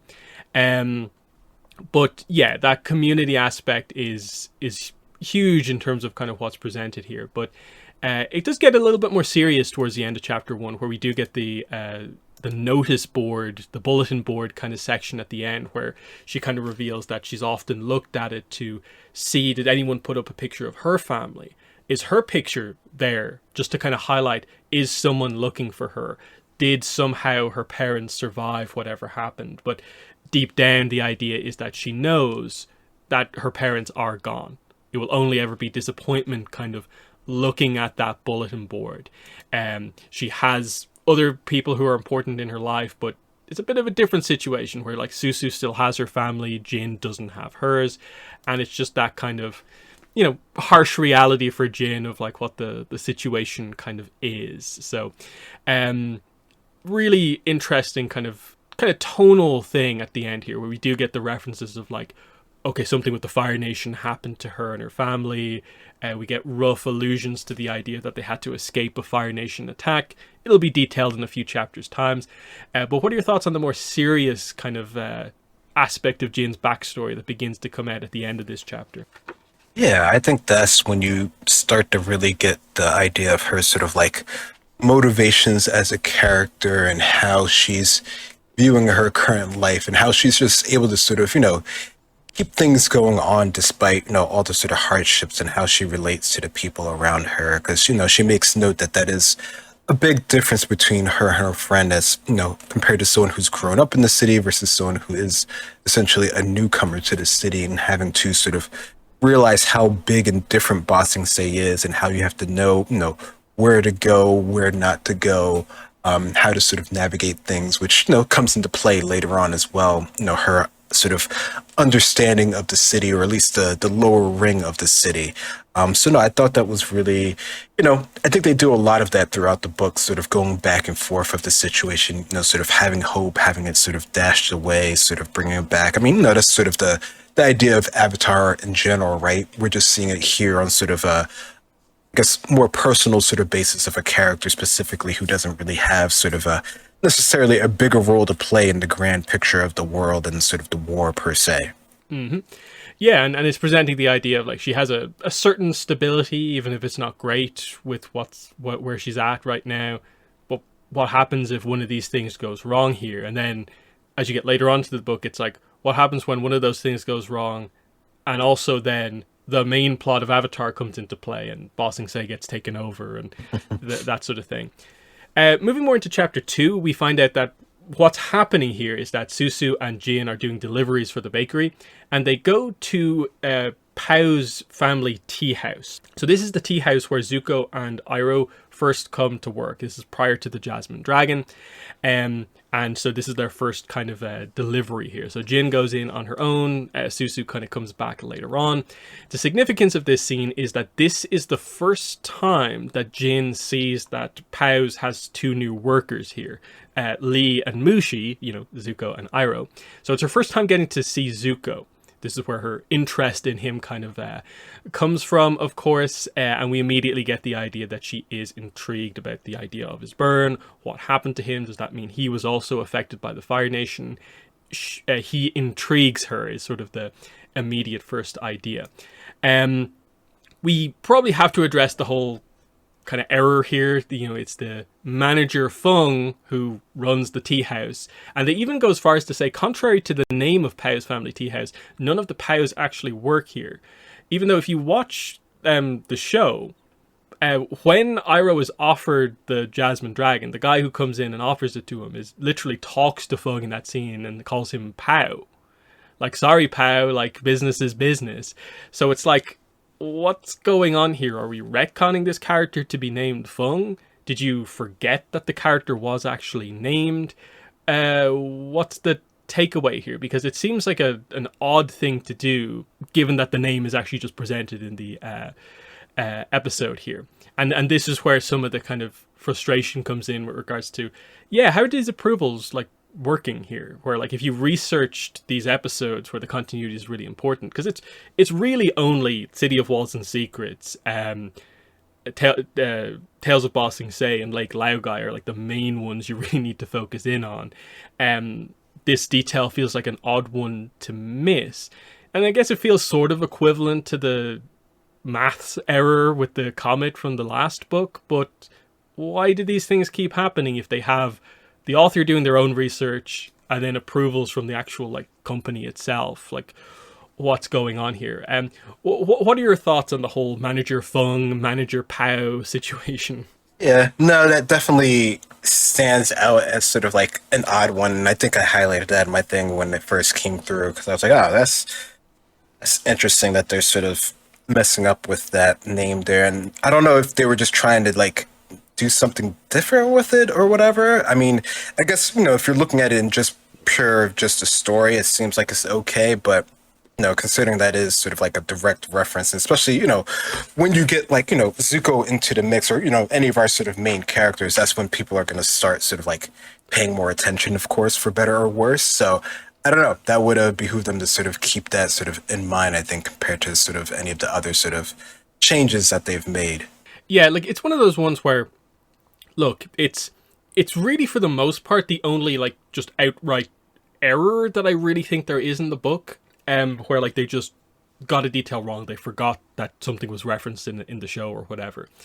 There's like 90% of this book where like the arc actually like overlaps pretty nicely with the book, and it's actually, there's some really clever uses of continuity and stuff like that.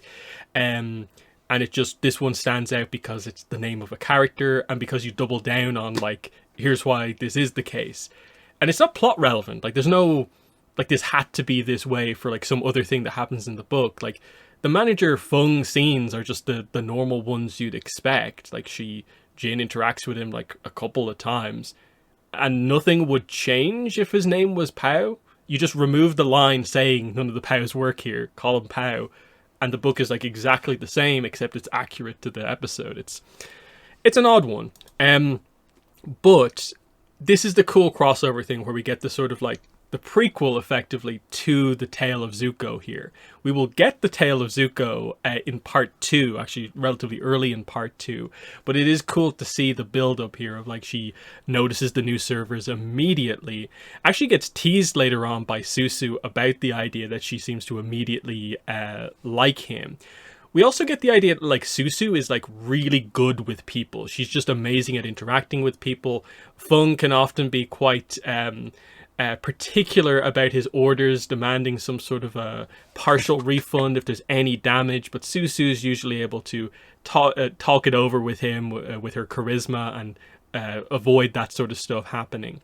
And it's a cool thing because you can see that kind of Jin looks up to this kind of aspect of Susu. We'll go on to kind of develop this kind of into her character as we go on, that to a certain degree, the way Jin is in the date with Zuko is kind of almost a reference to like how Susu is with people rather than how Jin is, which is a bit of a interesting arc that we kind of go on here.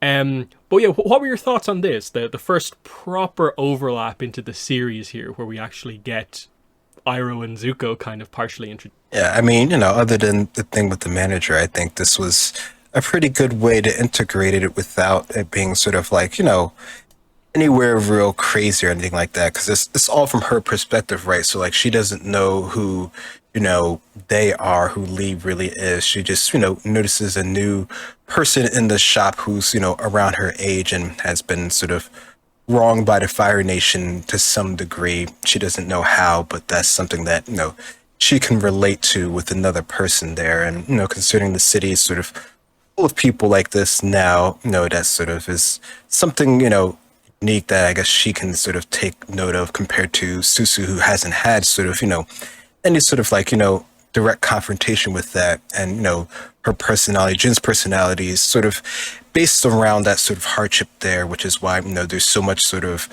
contrast that she compares to with her friend here, which is, probably why they're good friends. They balance each other out in that sort of regard there. So it's nice that they have that sort of back and forth, and that she can see that in her friend and in herself as well. So I think she's pretty, at least the way that they write her, at least she's pretty, self-aware of how she, interacts with the world and stuff like that, which I think is really cool to see.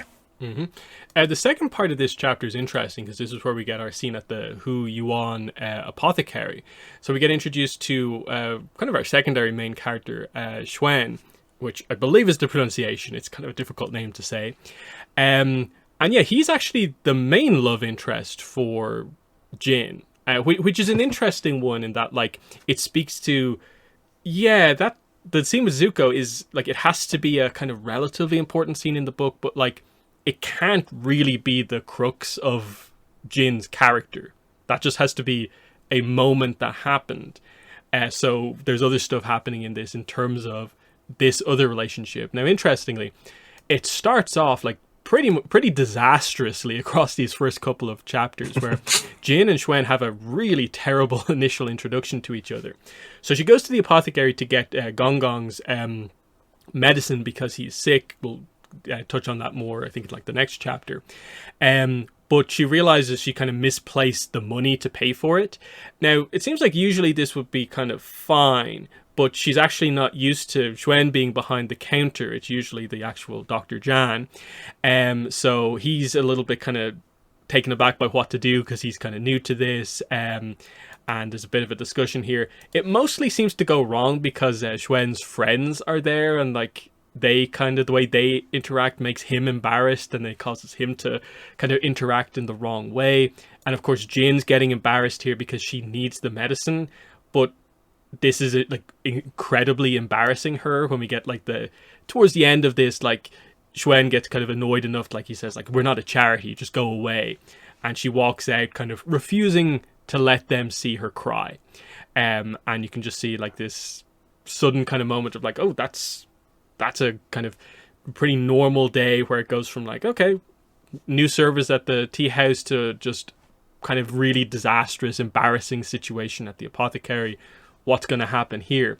Um, what are your thoughts on this? The introduction of Xuen here, and kind of the way they approach what will end up being the actual main romance for Jin. Yeah, I mean, I think, the introduction to this new character, I think, you don't get too much on him right now, but, they do a pretty good job of building him up over time. And, I think it's interesting to see their sort of initial reactions compared to where they eventually end up. I think, this is sort of like your classic sort of, introduction to a person that could be potential love interest or anything like that. So I think it works well in that sort of, random chance encounter of something that you wouldn't normally, see or anything like that. Like, you can see that Jin is sort of very sort of thrown off by this, character, this boy who's closer to her age. And we, later on found out sort of how close in proximity they have been overall. I think that does a good way to sort of establish that there could be something here. And yeah, I mean, considering sort of, how I guess, everyone focuses so much on Jin and sort of Zuko's sort of like one time date thing, I guess I could see how, people would, sort of see that being sort of a main thing. But considering, their eventual sort of paths and their sort of, stations that they have in life, I guess you could say, there wouldn't really be much chance for sort of like, crossover there. Now, of course, there's stories that are completely just about sort of that sort of thing working out in the end, but Avatar isn't really sort of about that. So no, I think this is a good way to start, sort of a new character and a new potential, at least in this point in time, relationship. We move into chapter 3, and we actually open up immediately with the follow up to this, where actually, as she's on her way home, Dr. Jan kind of follows her and is like, hey, like, why do you not have your package? Why don't you have the medicine? She explains the situation, and she's kind of like, of course, you can pay later. You've been a dependable customer for months. Like, you could just pay next week, no problem. And she brings like Xuen over, and it's just like, I apologize for my son as well. So she actually didn't realize this, that Dr. Jan's son is Xuen, and that kind of, okay, explains a few things. He's forced to kind of like embarrassedly like apologize to her. So she gets the medicine and she is able to go home. But again, how embarrassing this whole situation was kind of lingers on her mind. So we then get home, and this is where we get introduced to the idea of like, this is the kind of Gong Gong backstory. Here's what actually happened, is that, yeah, Jane and her family is from Dai Ying, which they actually highlight later on is actually close to Gai Pan, which is the jet kind of area in or around. And so, yeah, they had to go through a mountain pass. There was a section that was blocked by a rock slide, and Gong Gong saved Jin and some other people from this, but he broke his leg in the process. They kind of note that this ended up kind of working out somewhat well for them, because they were kind of, in a way, ushered through into the city because he needed medical attention. But it speaks to the idea of like, okay, she was kind of saved by her grandfather on the way here. The parents that died obviously prior to this is kind of the end of the journey. But there was also this kind of inadvertent kind of reveal of like, oh, the leg injury seemed like the main thing, but he actually hit his head in the fall as well, and this wasn't like looked at the time, considered, but now it's becoming worse and worse. They don't ever say it directly, but it feels like they're going for like the idea that, well, Gong Gong has like dementia, basically, where like he's one day the grandfather she's always known, another day he's like 20 years in the past. He's talking about Jin as if it's his daughter, Biu, Jin's mother. And that's kind of quite random on a day-to-day basis, where his calligraphy, he's a master calligrapher, seems to be the only thing that kind of keeps him almost stable in all of this. So she kind of has to look over her grandfather rather than like the other way around, which is interesting. So this is why she needs this medicine from the apothecary. And we also get introduced to the idea that, yeah, she's in school, she's in the literature academy here, because she's also quite good at calligraphy because she comes from the line kind of with her grandfather, her father, good at this sort of thing, but she's at a bit of a crossroads already in terms of like, does she want to persist with this, or should she focus on working at the bakery or something like that? It's interesting to just get across that kind of real reality of someone in the lower ring, while also having that like, here's how the Fire Nation kind of affected her kind of aspect. But what are your thoughts on the kind of Gong Gong backstory we get here on the way to Bossing Say? Yeah, I think it really is sort of a good sort of understanding of her sort of history, her past, and her sort of her family. Because I think, Gong Gong, obviously, he relies a lot on Jin and sort of her to sort of support the family, even though he does have, this incredible skill, it seems, of calligraphy. And, if they were back in their sort of home village, they would probably be, pretty up on the chain in terms of like sort of wealth, or just sort of, being able to, sort of survive rather well. But because of the war and everything that has gone on, she's sort of, stuck almost sort of at the bottom, despite having this very sort of, seemingly, unique and sort of good skill. Like they, eventually we'll get to the point where they make note of how good she is at her calligraphy, despite, not knowing a lot of things compared to a lot of other people who are in Bossing Say. So, it's nice that she sort of has this skill that can sort of put her sort of, potentially above the rest. But, like you said, she has, other things that are pulling at her in order her to just sort of like survive on a daily basis. So she definitely sort of sees sort of the schooling as sort of like a luxury thing that, maybe shouldn't have sort of the priority that it has in her life. But because of her grandfather and how much it means to him, she's sort of, continuing on doing this. And, she goes back and forth about this throughout sort of the whole story, pretty much. Mm-hmm. Yeah, she gets to use it kind of towards the end. This is maybe part of why like the ending is a little bit maybe up in the air in terms of like, is this going to be part of her focus, or is it going to be some of the other stuff going on? But we will get to that. Chapter 3 ends with basically there's a knock at the door at nighttime, kind of shock, surprise, but it's actually just Susu here to talk to Jin at kind of nighttime here. So chapter 4 ends up being this kind of really important kind of chapter that it's here to kind of make you remember this is why these two are so interconnected, why they're both so important to each other, that this is how well they get on. They have these dreams together for the future, and actually things are going all right in Bossing Say, except for what's going to happen in like the next chapter, basically. Their talk is interesting. Susu brings over some of the baked goods from the bakery. They share them together. They gossip about some of the stuff in the city, like, oh, here's the first mention of the Avatar in the book. Oh, rumors the Avatar is in the city.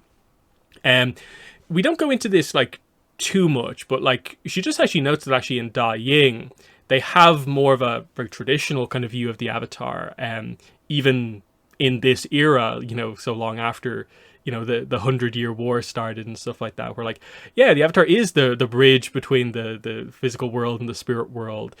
Spirits are still sighted, almost in the forest nearby.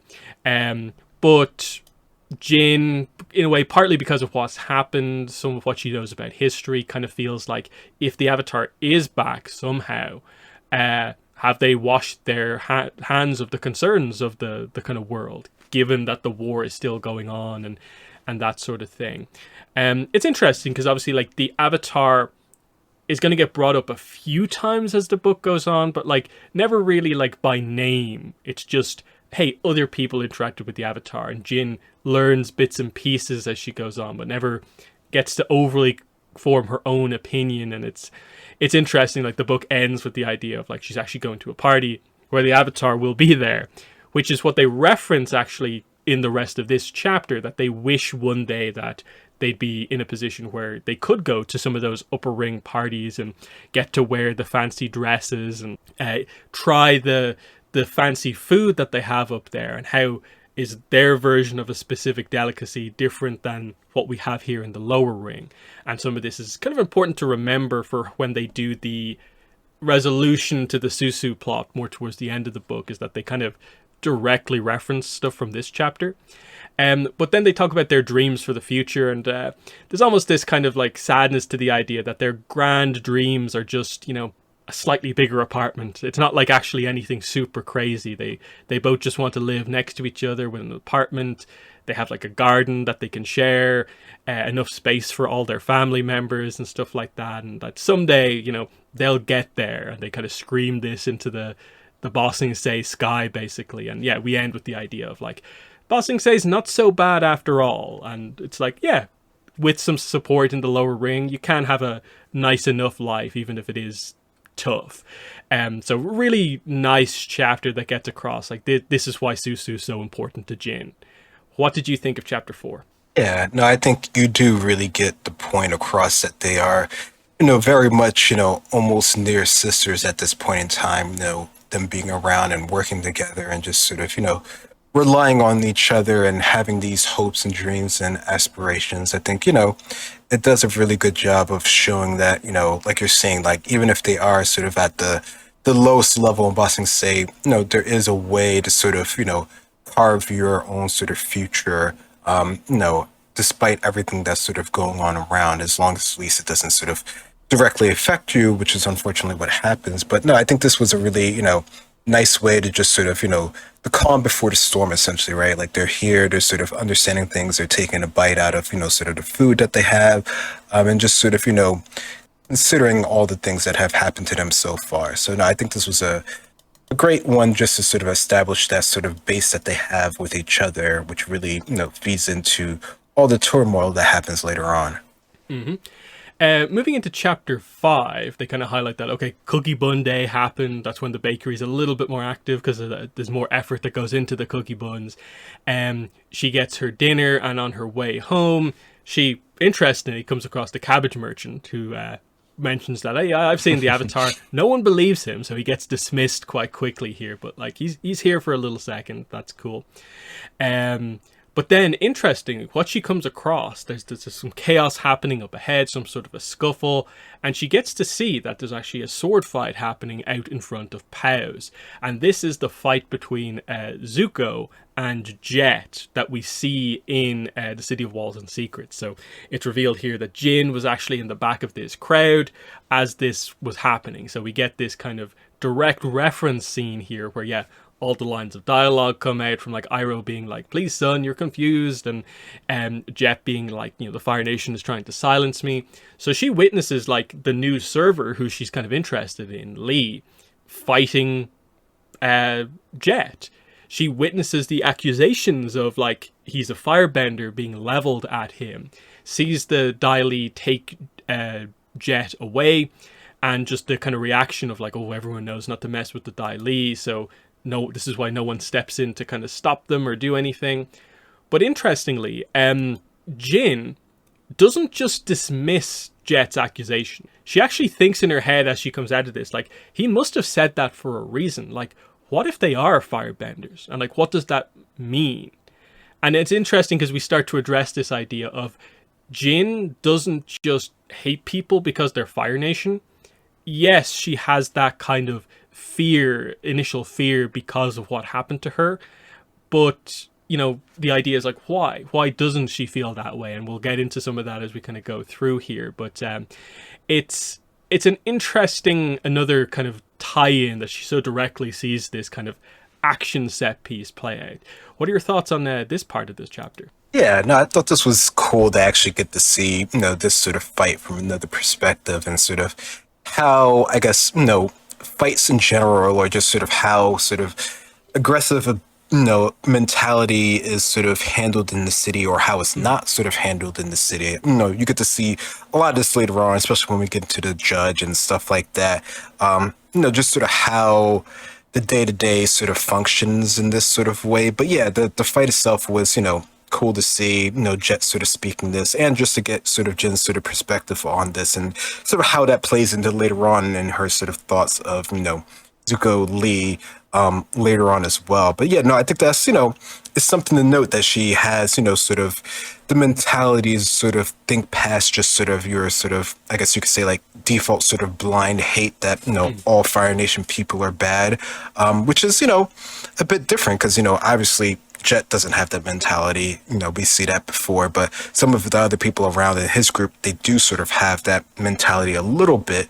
Yeah, that's definitely, interesting to see that. I don't know if that's because of her sort of educated background or, some other sort of, thing that she's sort of developed over time, from her parents or her grandfather, that she has this ability to sort of step back from that, which, is cool to see, especially in a character that's sort of so young as well, right? Then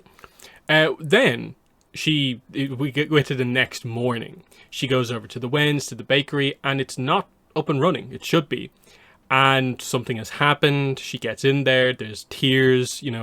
What's gone on here? She eventually finds out the story. Susu is still here for now, but we get the idea that basically Susu's father, who had not been mentioned at like any point basically prior to the book, there'd already been like one small mention previously, but like okay, here's why the father wasn't really mentioned. He's a bit of a problem issue for the family. He's in jail for disruptive behavior because basically he gambled away the bakery and then tried to strangle one of the officials who basically tried to enforce the bet that was made. So Susu is incredibly annoyed at her father, and we just get the idea that, the whole family, like, really just kind of had a feeling something like this was going to happen with him. So yeah, they've lost the bakery here. And what do they do here?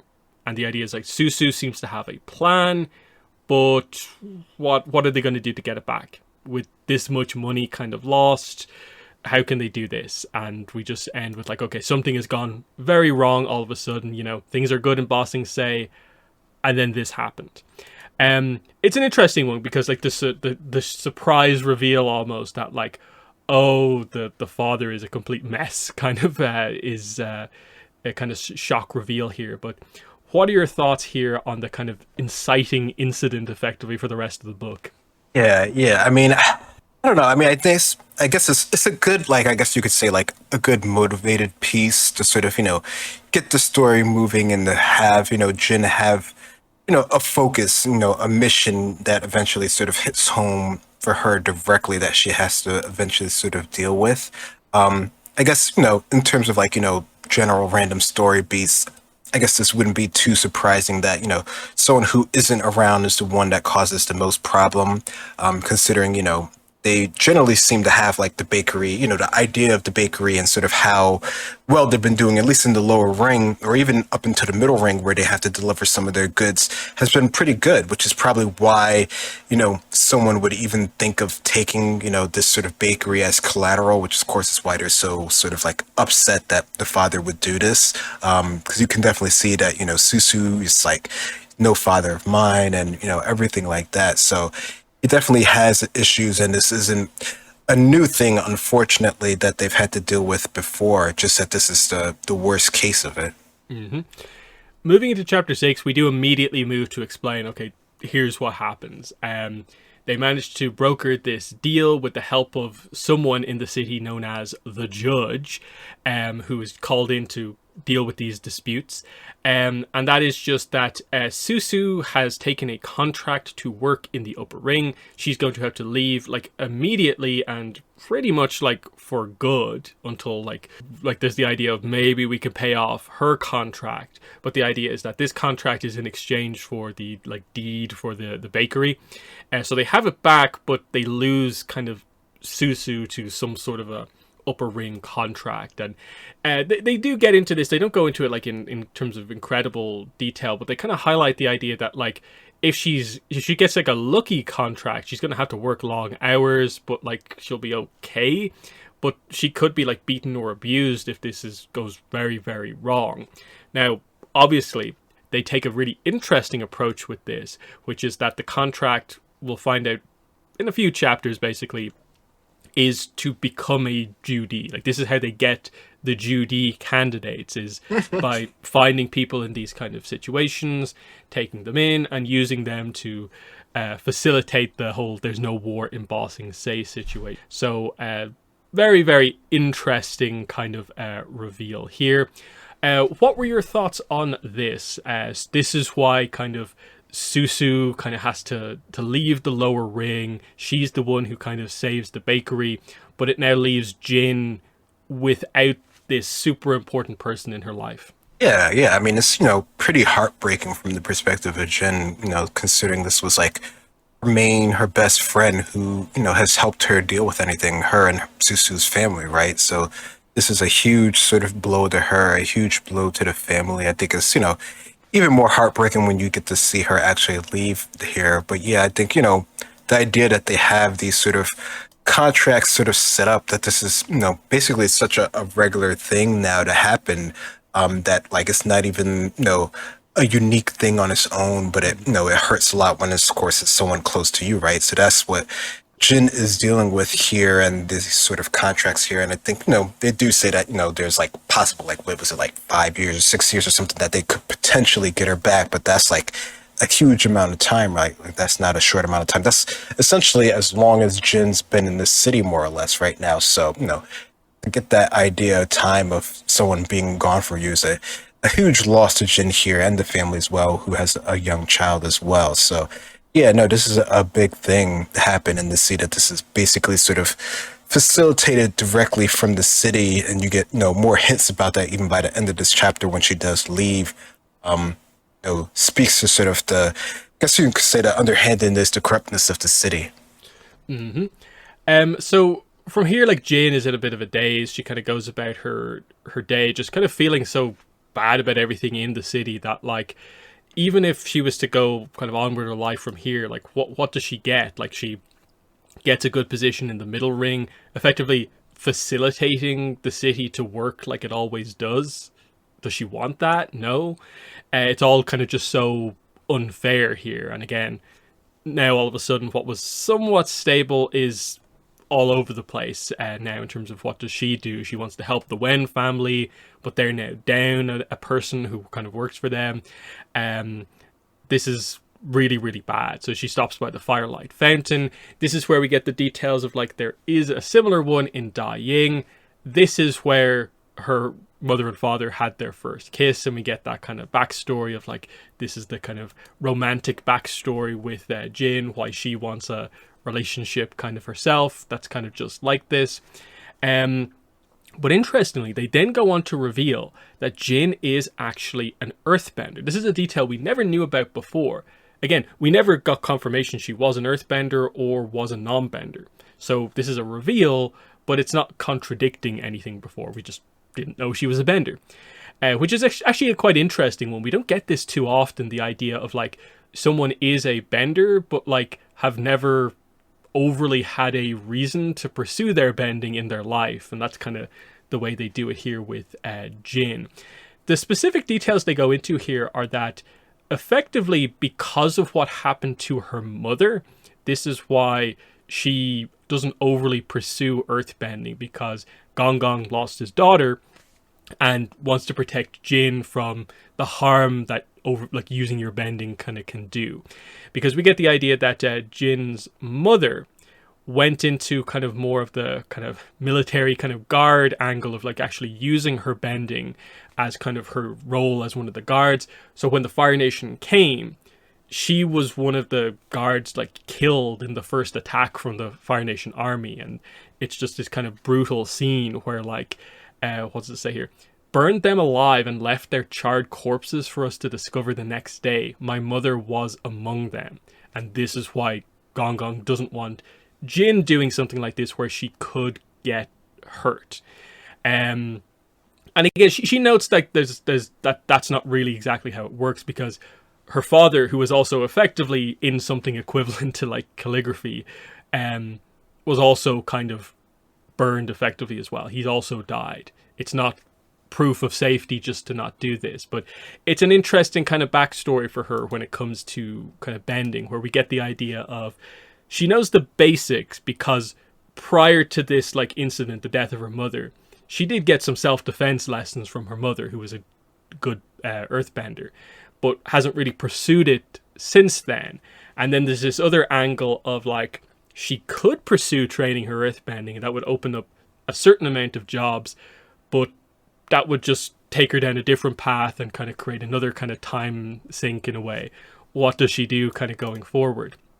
But yeah, the chapter ends with the idea that Susu is taken away. We find out that it's a kind of government kind of cart that comes up to kind of pick her up. There's the idea that there's other girls, like it's only girls. There's a lot of them in there, different ages. Why do they need all those girls? And that's where Susu is taken away. My best friend is gone. So what are your thoughts on this? The Jin earthbending reveal and backstory to a certain degree, and the kind of ending of this like initial section of the book of just, here's the intro to the plot. Susu is gone. What does Jin do from here? It's a lot to take in, and I think for Jin, you definitely get the sense that she's sort of being overwhelmed with the situation. She's trying to find like something to essentially sort of ground herself, right? So that's probably why she was sort of keying into sort of the earth at this moment in time here, and sort of finding out, us as the viewer, finding out that she's a earthbender, which, I don't know if I necessarily would have thought of her being one or not being one, because, you don't, depending on what your sort of profession is, where are you going to be using it in your day-to-day life, unless you're using it in some way to sort of enhance whatever you're doing for your work here. So I think for me personally, it's fine that she's an earthbender and that she doesn't particularly use her sort of talents here, especially with her sort of being trained as sort of like a calligraphy person, at least to some degree, even before she came to Bossing Say. Like, where would that come into play in that sort of way? I mean, I'm sure there's some way that you could find a way to use it in that way, but she hasn't really been trained in that, sort of function or anything like that. And considering her past with her mother, of course, she's even less reluctant to do it, especially considering, she could potentially be on the front line, or at least that's what her grandfather says. But, like you said, that's necessarily true or not. So no, I think, for the most part, I think that works for me, that she's not sort of like she's not like a prodigy with earthbending, right? Like, all the other characters that we've seen using earthbending, right? Like, they just seem to be like good by default, right? Or at least they become good, by the end of the time that we're seeing them. But she doesn't really have that sort of purpose, for earthbending, at least not in these initial parts. We get to see how she uses it later on. So no, I like that sort of setup for her character. And, when we do get to see sort of Susu off through the carriage, it definitely is sort of a sad moment to get to see how that plays out. And it's unfortunate to see that sort of breakup of the family, but it is interesting to note that they do say it's a government carriage, which I don't think I thought particularly this early on that there was something sort of super fishy about it, just, low level fishy, but it definitely speaks to how they're sort of setting things up for later on. Mm-hmm. Yeah, it's an interesting one in terms of like, how quickly do you make the Judy connection? I think I made it really early because I actually like had speculated just from the description that like, oh, what if the plot thread is like a Judy type thing? So I had that in my head. So I think it was probably at around this point where I'm like, oh, well, that's actually what they're doing here, because like government carriage filled with other girls, like I think that's what they're doing here, and we'll find out pretty shortly that that is indeed what they're. But chapter 7 is up next. So we find out that over the next week, Jin's just out of sorts. She doesn't know what to kind of do with herself with Susu gone. What is she meant to do in a way, given everything that's happened? So she goes to school. This is where we get the next kind of encounter with Xuen. Him and his kind of friends come up to her to ask her to kind of join their team as part of the big grand showcase of their skills at the academy. But she doesn't really want to be involved in this. Again, she's got a lot on her mind. She tries to just kind of quickly dismiss it and like, oh, I don't want to do it. Interesting, like Xuen is kind of like, I told you she wouldn't want to be involved. Like, let's just go. And again, it's the others who kind of actually like engineered this situation going really, really badly. So it's mostly Jiang who's the one who causes this to go quite bad. The other friend, Renda, isn't too bad, but it's just like bad timing that causes this to mostly go wrong, because it's a reasonable request.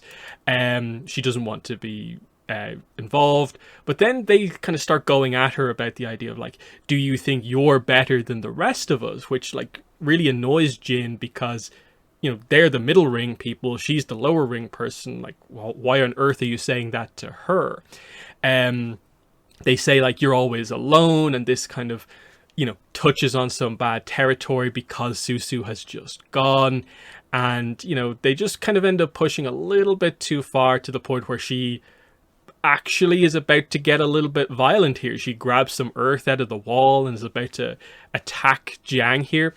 And it's just the idea that like Xuan kind of comes across as maybe like overly defending his friends, even though he actually is kind of preventing Jin from doing something kind of that would get her into trouble here. So Xuan actually stops her by countering her earthbending with his own. So this is the reveal that he is also an earthbender and is better than she is. And she kind of feels just kind of pathetic at the end of this, because of what they said to her, but also because her bending wasn't kind of good enough as well. And it's just kind of things going from bad to worse effectively here. But it also kind of plays into a bit of Jin's character arc, where like they kind of go with the idea that like, what, to a certain degree, what they said about her isn't exactly wrong. She hasn't really made much of an effort at the school to kind of be open or maybe friendly with people, so she kind of gives off the wrong impression. And it will be a little bit of a surprise to her when this kind of more nicely gets kind of pointed out to her over the kind of coming chapters. So it is an interesting one where they do actually attempt to, I suppose, bring a little bit of a flaw potentially into play here as well. But what are your thoughts on this interesting chapter? Yeah, I think it's something to get the idea of how how other people view you as a character or as a person. And even though she sees herself as like such a like a woe is me character, like I'm from the lower ring, I'm in here this school, but everyone is so sort of like above me. But other people, they don't necessarily know your station or your situation, which she makes note of that. Jean makes note of that later on as well. So she just thinks that everyone is basically sort of like picking on her, right? Like she's here trying to do the best that she can, but she knows that she's essentially more or less like a charity, like a scholarship student in this school, and that she has this skill that allows her to be here. But otherwise, why would she particularly be here, from her attire, from, everything that she's had to go through here. So it's definitely, with everything that's come up in her sort of life in a short period of time, you can see where, this would be sort of like her breaking point, essentially, right? Like this is where she's willing to do something that's, very much so, at least seemingly sort of like out of character from what we've seen from her so far. But even this, she's not particularly strong enough to sort of go through with this. And even though it does eventually become a thing that's, for the positives, that she didn't, hurt this, kid in the school, right now she's just sort of depressed at her situation, right? Which I think, is understandable considering everything that's going on. But no one else around her, because either of her own personality or just because she hasn't made the effort, no one else has any sort of connection with her outside of her one friend who's unfortunately been taken from her. Mm-hmm. Yeah, like we'll go on eventually in the book to kind of highlight that. Like she's kind of like, oh yeah, like these few times over the course of this book that I've talked to Xuan have maybe been like the only times I've really interacted with people in my class. So she realizes it's like, it is a little bit of me. I do need to change a bit. Which is interesting that they'll actually use the date with Zuko as being the moment where she kind of makes an effort to be more kind of outgoing with people. So the bubbly Jin that we see on that date is her like really trying. It's not actually just who she like normally is, which is an interesting way that they kind of did her character here. But we'll go into chapter 8 here. So she goes back to the house, and we see that this is one of Gong Gong's bad days, where he actually refers to Jin as Biu, which is her mother. So it's just that idea that things have gone wrong for Jin recently, and then here's a bad day for Gong Gong that kind of like adds on top of that. She then goes over to the bakery, and we find out that the idea is that the bakery is not slowing down at all, because Mama Wen wants to make the money as quick as possible to try and get her daughter back. And this is where Jin realizes that, like, oh, that's the solution to this. Like, we just need money. If I can get money as quickly as possible, we can get Susu back quicker. So she kind of comes to the conclusion of, like, how can I make a lot of money very, very quickly? And that's just the immediate kind of question. Then we get the next meeting with Xuen. So he comes over and is kind of like, our invitation to you yesterday was sincere. And he kind of roughly gets across the idea that, like, I was kind of protecting you from getting into trouble with Jiang because Jiang's father is kind of important. I don't agree with what Jiang said. And as we go forward in the book, we find out that, like, he actually kind of separates himself from Jiang. Jiang is not part of the friend group anymore. So, like, the two of them, Renda and Xuen, actually are like, nah, that was kind of too far. Let's just kind of go off on our own. As evidenced by the fact that they're like, we're willing to kind of take you on as part of the team and we'll kind of bump him off the team and find someone else. But just the timing of this, the kind of mood that Jin is in, she doesn't take this in the maybe the right way, and that she has a kind of specific perceptions of Xuen still at this point in time, and kind of they both end up saying kind of the wrong things to each other here, where she's not giving him quite a chance just yet. She does kind of get quite annoyed at this, like, oh, I'll help you out if you pay me a lot of money. But he thinks she's just insulting him. But he does remember that, like, she needs money for something to more set up the next chapter. But her takeaway from this is that, like, he's just a spoiled, like, middle ring boy. But in this case, it's more so, I think, Jin getting this wrong rather than Xuen. But you could just see it's three messy interactions that haven't kind of worked out super well. But what are your thoughts on this section? Yeah, they're definitely sort of miscommunicating and sort of what they're trying to sort of get from each other. Because, like, they mention, how she's, even from before, how she's really good at sort of the calligraphy side of things, which, is their weakest thing. So I think, you can see that Zhuang's trying to make the effort to sort of, like, include her in the group here and sort of, get rid of the other guy, based off of his sort of already interactions, even though the whole idea of him sort of stopping her from hurting, him earlier is because he was part of the Ministry of Culture, right? Or his father was. So, like, there's that aspect to it. But I think, at this point in time, her own sort of personality, as well as just sort of everything that's going on, is really sort of holding her back. I think this is another part where you get to see, in the part of her sort of character trait that isn't sort of, developed enough to sort of understand this, at least when it comes from people that she's interacting with directly or who she has seen has, like, sort of directly sort of slighted her, right? So this is something that's sort of built up over time over the last couple of interactions here and is still sort of, festering, essentially, right? Like, they still haven't really gotten past, the issues that they have with each other. Mm-hmm. We go to chapter 9. So Xuen actually tries again and actually kind of just makes the right approach this time. Like, oh, hey, are you looking for a job? And this time it's not about that competition. It's like, hey, you want to make money? I have a way where you can actually make a decent amount of money quite quickly, and it should be an easy enough job. The girl who usually does it is sick, and I thought of you. Are you interested? He points out that, like, oh, the reason I'm doing this is, well, the usual girl is my sister who would do this, but it requires a bit of discretion. So he kind of minorly brings her into the idea that this is kind of illegal black market stuff, but it's not the most obvious kind of criminal activity here. It's just delivering a package, but it's to the university, which typically she doesn't have access to.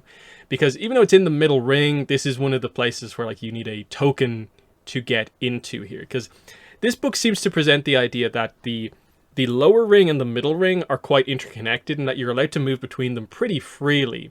But there are specific sections of the middle ring where you kind of need a token to get into. And it's more access to the upper ring is the real kind of thing that's difficult to do. So that's a kind of interesting point. So yeah, she gets the fee paid in advance. She's told like, yeah, you shouldn't really care about what's in the package. That's kind of part of doing this job well. Um, and mostly we're here to just kind of build up the idea that she needs to kind of look presentable going into the middle ring, that there needs to be a little bit of a mentality shift if you're going to fit in well in the middle ring.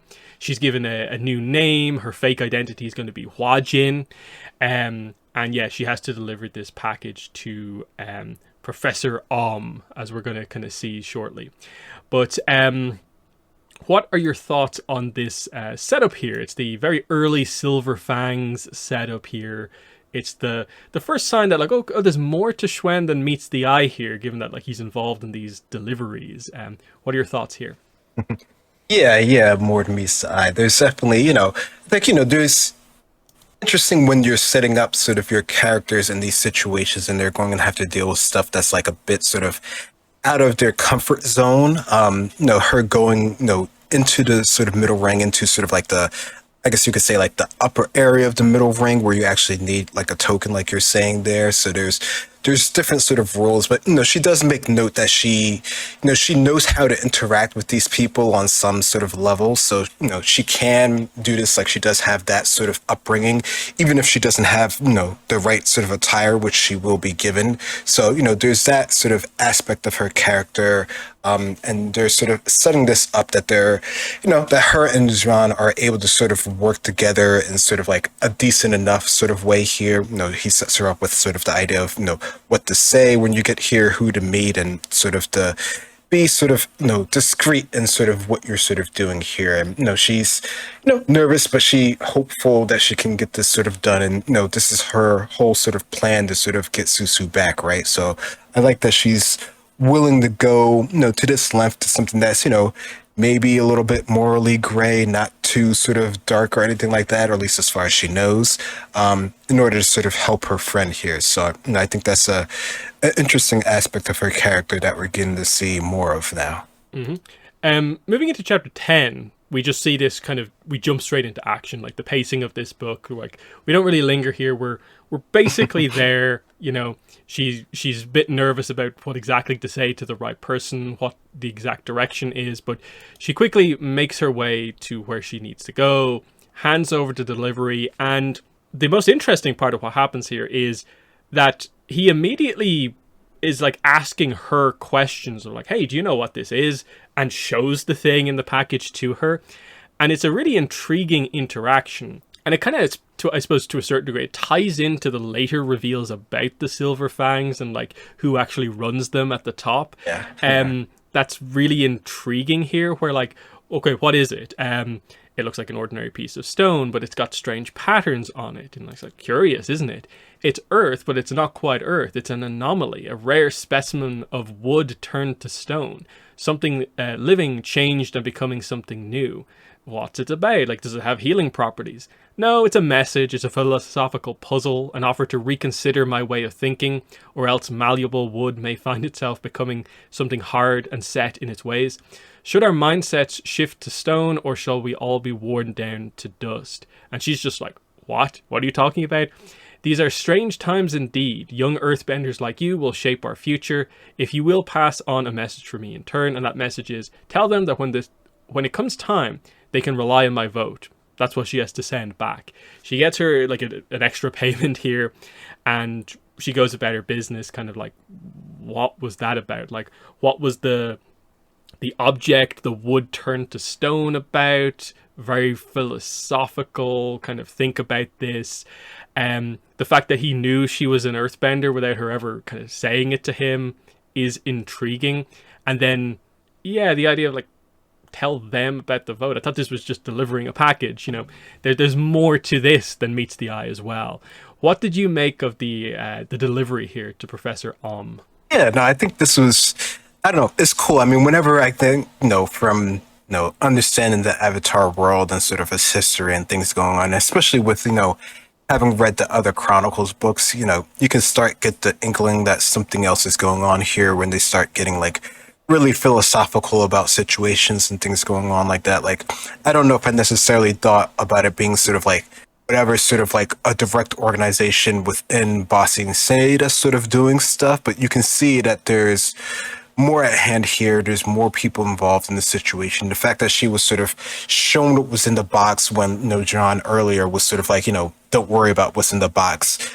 Here she goes and just gets shown what's in the box. But because it's so sort of like, esoteric what it actually sort of means, there's no sort of like direct reason why, maybe he wouldn't show her what it is. But, especially when you get sort of like your older characters in the show and they're sort of doing things that you don't understand, that sort of leads you to the ways of thinking that there's a bigger plot ahead here, that we don't necessarily know. And our younger characters are sort of like none the wiser, just sort of like Zuko when he's interacting with the White Lotus for the first time. Like he's just like, what are you old guys talking about? So it has that whole sort of feel to it, which I think is cool. It's like, it's nice that they're sort of bringing that sort of aspect into things. Don't necessarily know if it's for good or for bad quite yet, especially considering how sort of, as you could say, gray the White Lotus can be in their sort of ways of dealing with things, and sometimes they're inactive when you think they should be active, and vice versa. But the overall play out of this sort of scene here and Jin's sort of interaction with these professors and the students here, it plays into really well of making it you curious about the situations going on, which I think is a good part of the story. And I suppose bringing in some context from the end of the book, because they don't directly reference this again later on, and you kind of, what was it like? What was this even about? Obviously, we find out she's working for the Silver Fangs here with this delivery. The Silver Fangs are actually a good sort of quote unquote criminal organization that like links together the various kind of structures and kind of communities within the lower ring, and kind of connects them to the middle and upper ring to kind of help redistribute kind of wealth. So like the idea is anyone who's kind of part of this kind of system, yeah, there are people in the upper ring and middle ring who are kind of willing to help the people in the lower ring by hiring them from these deliveries and so on. So it's kind of a kind of noble prospect. This is how the lower ring is able to kind of survive and thrive. We find out eventually that this is all facilitated by, it's led by an Order of the White Lotus member. We'll get into that later on. So it makes you kind of go back and think like, well, okay, that explains the philosophy to a certain degree. It doesn't confirm if like Professor is a White Lotus member or if it's just like White Lotus like adjacent. I'm not really sure. Like, what do you take that to be? Like, is Professor just like the Silver Fang representative at the university, or is he actually part of the Order of the White Lotus? Yeah, no, that's a good question there. I mean, I don't know, his ability to sort of, notice her sort of earthbending ability that speaks to something, I guess you could say a bit more, but who's just not to say that he's, just very in tune with Earth, even if he is a bender or even if he isn't a bender. I mean, I don't know, with this, sort of professor and, the way that they sort of characterize him as sort of being someone that could be like a sage type person, that speaks a lot about him, and, that could somewhat make me lean towards being a White Lotus member, but he could just be sort of like old wise character that's just involved in different things. And, I wouldn't be surprised if he knows about the White Lotus, even if he's not directly involved with them. He has, he feels like he has some sort of calling that maybe is above just being sort of an Earth nation citizen, which I think is, a cool aspect of that in general. So he definitely gives off those sort of vibes. I don't know if I necessarily would classify him as one. I think we would need to know a bit more about him and a bit more of his dealings, which we don't actually get much more of, but it's a nice sort of intriguing bit in sort of like a university area where there could be someone on the inside that knows things and does things that, wouldn't necessarily expect him to do. Yeah, it's kind of like, this kind of like secondary group of like the people who know the White Lotus are active. They're not part of it, but like know what they do and kind of just like help in the background, sort of. We'll have the same thing when we meet Mok Mu Ling in a couple of chapters time, where like it's the same situation of like, oh, is she actually like much more important than we thought? What's going on here? But the second part of this chapter is that on the way home from the middle ring here, she actually encounters Susu as basically one of the Judys. Now, they don't say Judy right now, but this is certainly the moment where you realize, this is what's happened Yeah. to Susu. So she walks up to her and is like, I'm so happy to see you. She does wait until Susu's separated from the kind of noble family that she's kind of attending to. And she just gets no reaction, just this kind of blank look here of just like, what's going on here? She says, like, though I would love to converse further, I'm currently responsible for my duties at this time. If you have a complaint to be made about how I'm carrying this out, direct it to the Department of Civilian Affairs. And she notes that, like, her accent isn't even the same. It's not a lower ring accent. And those are not things that Susu would ever say like that. It sounds like someone else. And yeah, if you're really familiar with those kind of Bossing Say episodes, this definitely reads like a lot of the way Judy would talk to Team Avatar about, like, yeah, we'll deal with your complaint in like 3 to 6 months or whatever. So pretty big reveal here at the end. This is what's happened. Now, we as the audience know tons more about this than Jin does. Jin is just like, why are you acting weird? Whereas we know she's actually been brainwashed to have this information talk this way. And it will take a while for Jin to realize, I suppose, the seriousness of this, and that actually, oh yeah, I don't think the money's going to work, even if you get it, to get her out of this situation, which makes it kind of all the worse, that like Jin's actually going down a path that's not really going to help. But what are your thoughts on the big reveal here? Susu Judy, basically a fully revealed. Yeah, no, I think it was pretty clear in the way that they were doing this that she's been sort of brainwashed to speak in this sort of manner here. And, we know the whole history of that overall, and the fact that, she seems so sort of different than what we've seen earlier. And, Jin is pretty confident that that is her. It makes it pretty clear what they're sort of doing here. And I don't know, I think that's, definitely something to consider, sort of from the get-go when they knew that she was sort of being, sort of taken away, because there's so many different ways, they think of like sort of the worst case scenario for her, sort of, working off sort of this contract that she has here. But the fact that it's with the government and that they have this sort of situation set up from before, at least us as the viewer know that, seems pretty clear that this is what's sort of happening, which is pretty sad considering we don't necessarily know what happens with Judy's overall. So that's, interesting part of this story, just to see sort of how that turns out later on. Because we don't know sort of how they survive. We just see, one sort of breaking down and one getting replaced, and, sort of them in the catacombs. So I do like that we eventually get more information with that, and it, responds with a character that we have direct information on. Yeah, like it's a bit of an unresolved plot kind of overall from ATLA. Like we were pursuing Long Feng, so we kind of just walked past that room with the Judys, where we find out like, oh, that's where they're made. Yeah. But like we didn't see Team Avatar free them. Interestingly, we will see that fixed in this arc, which is kind of cool. So then we move into chapter 11, and basically, like, Jin's so taken aback. Why are you talking to me like this? Like, come on, I know it's you. Like, do you not care about your family anymore? What's going on? And she's getting quite upset until she realized that, like, the guards are kind of, their attention's being drawn. And Jin reluctantly has to kind of accept that, like, oh yeah, I'm not really meant to be here. I'm meant to be undercover. I can't make a scene. So she has to move off.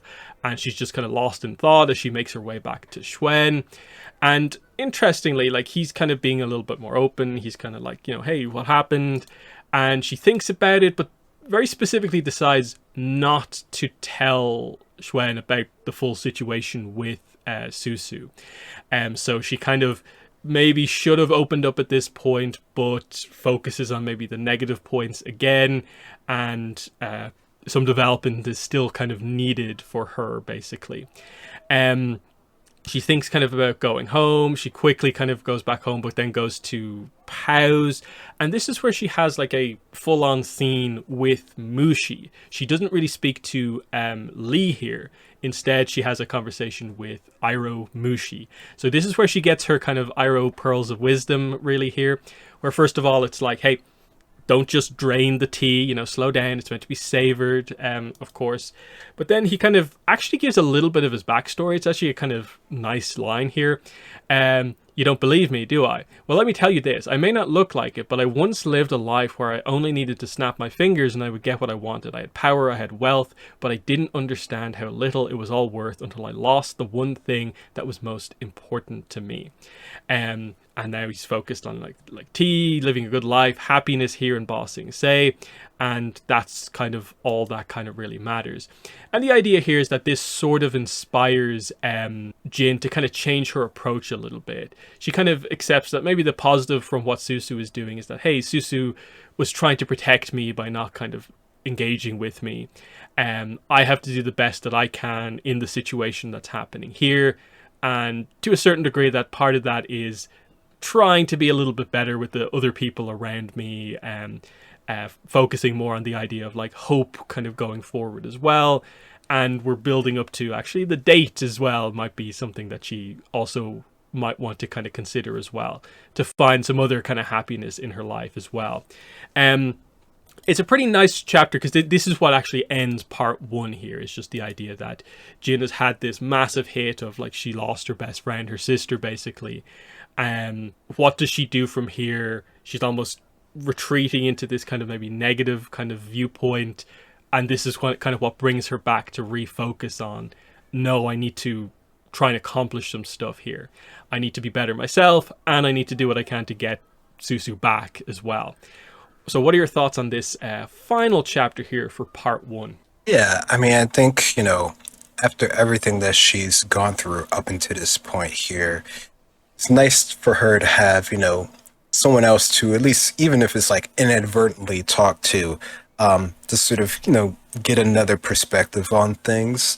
Now, her idea about Susu and sort of what she's doing now, obviously that's from her perspective here, and she doesn't know the full scope of things going on, so she's trying to sort of like, interpret it in the best way possible going forward. So, like it's classic, you have your Mushi, your, Iroh sort of, wise sort of moment here to sort of get a better perspective on things. And this feels very sort of like in character for what, he would do, even if it's completely sort of like unsolicited. He can sort of key on these things, and it actually sort of helps people as well, as well as giving, tips on how to actually drink tea and not scarf it down. Even her sort of noticing that this tea is actually really good. So we're gotten to the point where, his sort of prowess as a tea brewer has become more and more known or more and more recognized here. So, I like that sort of progression, sort of keeping that in line with the show and everything like that. So they're doing a pretty good job with that. But yeah, it's not like a full hopeful situation for Jin yet. Like, she still has things that she wants to do and more things that she's going to learn that she has to combat later on. But at least she's, at least can see the way to possibly move forward, which I think is good for her character at this point in time. Mm-hmm. And yeah, that is the end of part one. Effectively, like we'll get into it more in the next one here, but like she'll do her second delivery coming up next, and then we'll actually get the date with Zuko as like the proof that she hasn't just forever become this person who just doesn't like interacting with people. She is better than that, and that's kind of what she proves to herself on the date. But also it's like, oh yeah, we're going to get that date from her perspective. What was she thinking about during it? Because we only really focus on it from Zuko's perspective during the episode, of course. And it's fascinating because you suddenly realize that the person he's on the date with has so much else going on in her life as well. And it's the two different approaches to the date. Given that it ultimately like doesn't really work out, it's interesting where it ends up for kind of both of them. But we will get into that kind of coming up next, where like they position that date in, I think, an interesting way in the book where, it's something Jin remembers and it's important, but it isn't like a absolute kind of cornerstone touch point in her like entire life. It's just, no, this proved a few things to me, and it's an important kind of step in her journey, but it's not everything. And I like that they kind of build into that without making it like absolutely everything about the character. So we'll touch on that, of course, when we get into part two, which is a much bigger part of the book, and we'll get into so many of the kind of deeper elements here, because we're still in ultimately the relatively early stages here with part one, but the setup is actually quite good, and now it's about, okay, what's the whole Schwen delivery kind of situation about? When are the bigger reveals going to happen? But then the other aspect of this is that, like, how far along in ATLA are we? The big plot, the big arc, and it's like, okay, we're through basically most of 214 at this point. We're building into 215, Tales of Bossing Say, meaning Lake Laogai is coming up, and that's kind of where things kick into gear. And we know what happens after that, and we're going to see that whole thing happen, because I think one of the surprise things for a lot of people with this book is that this book covers Jin's arc, not just during the Bossing Say arc, book 2, but during book 3 as well. We go all the way to the end of the series. What were your thoughts on that when the book kind of just kept going all the way to the end? Yeah, no, I don't think I was particularly expecting that. Because when you get sort of the fall of Bossing Say and that sort of stuff, you're like, okay, so this is where things could potentially go, even though we know where things end up later on. But yeah, no, I think it's cool that we get at least some idea of the future, even if it is sort of a bit sort of abrupt on her end of the story, how things actually sort of play out long term. But I think the fact that I think they were willing to go, for a bit more of it, I think that works pretty well, especially with this being such a own sort of, self-contained story for the most part. It's good to actually have that sort of, range of time, I guess you could say. Mm-hmm. But yeah, the next two podcasts will also cover the rest of our coverage of this book, where we'll do part 2 and then part 3, and then we can get back to the rewatches. But for now, that's been episode 295 of the Avatar Online podcast. It's been myself and Greg. Thanks for listening, and bye.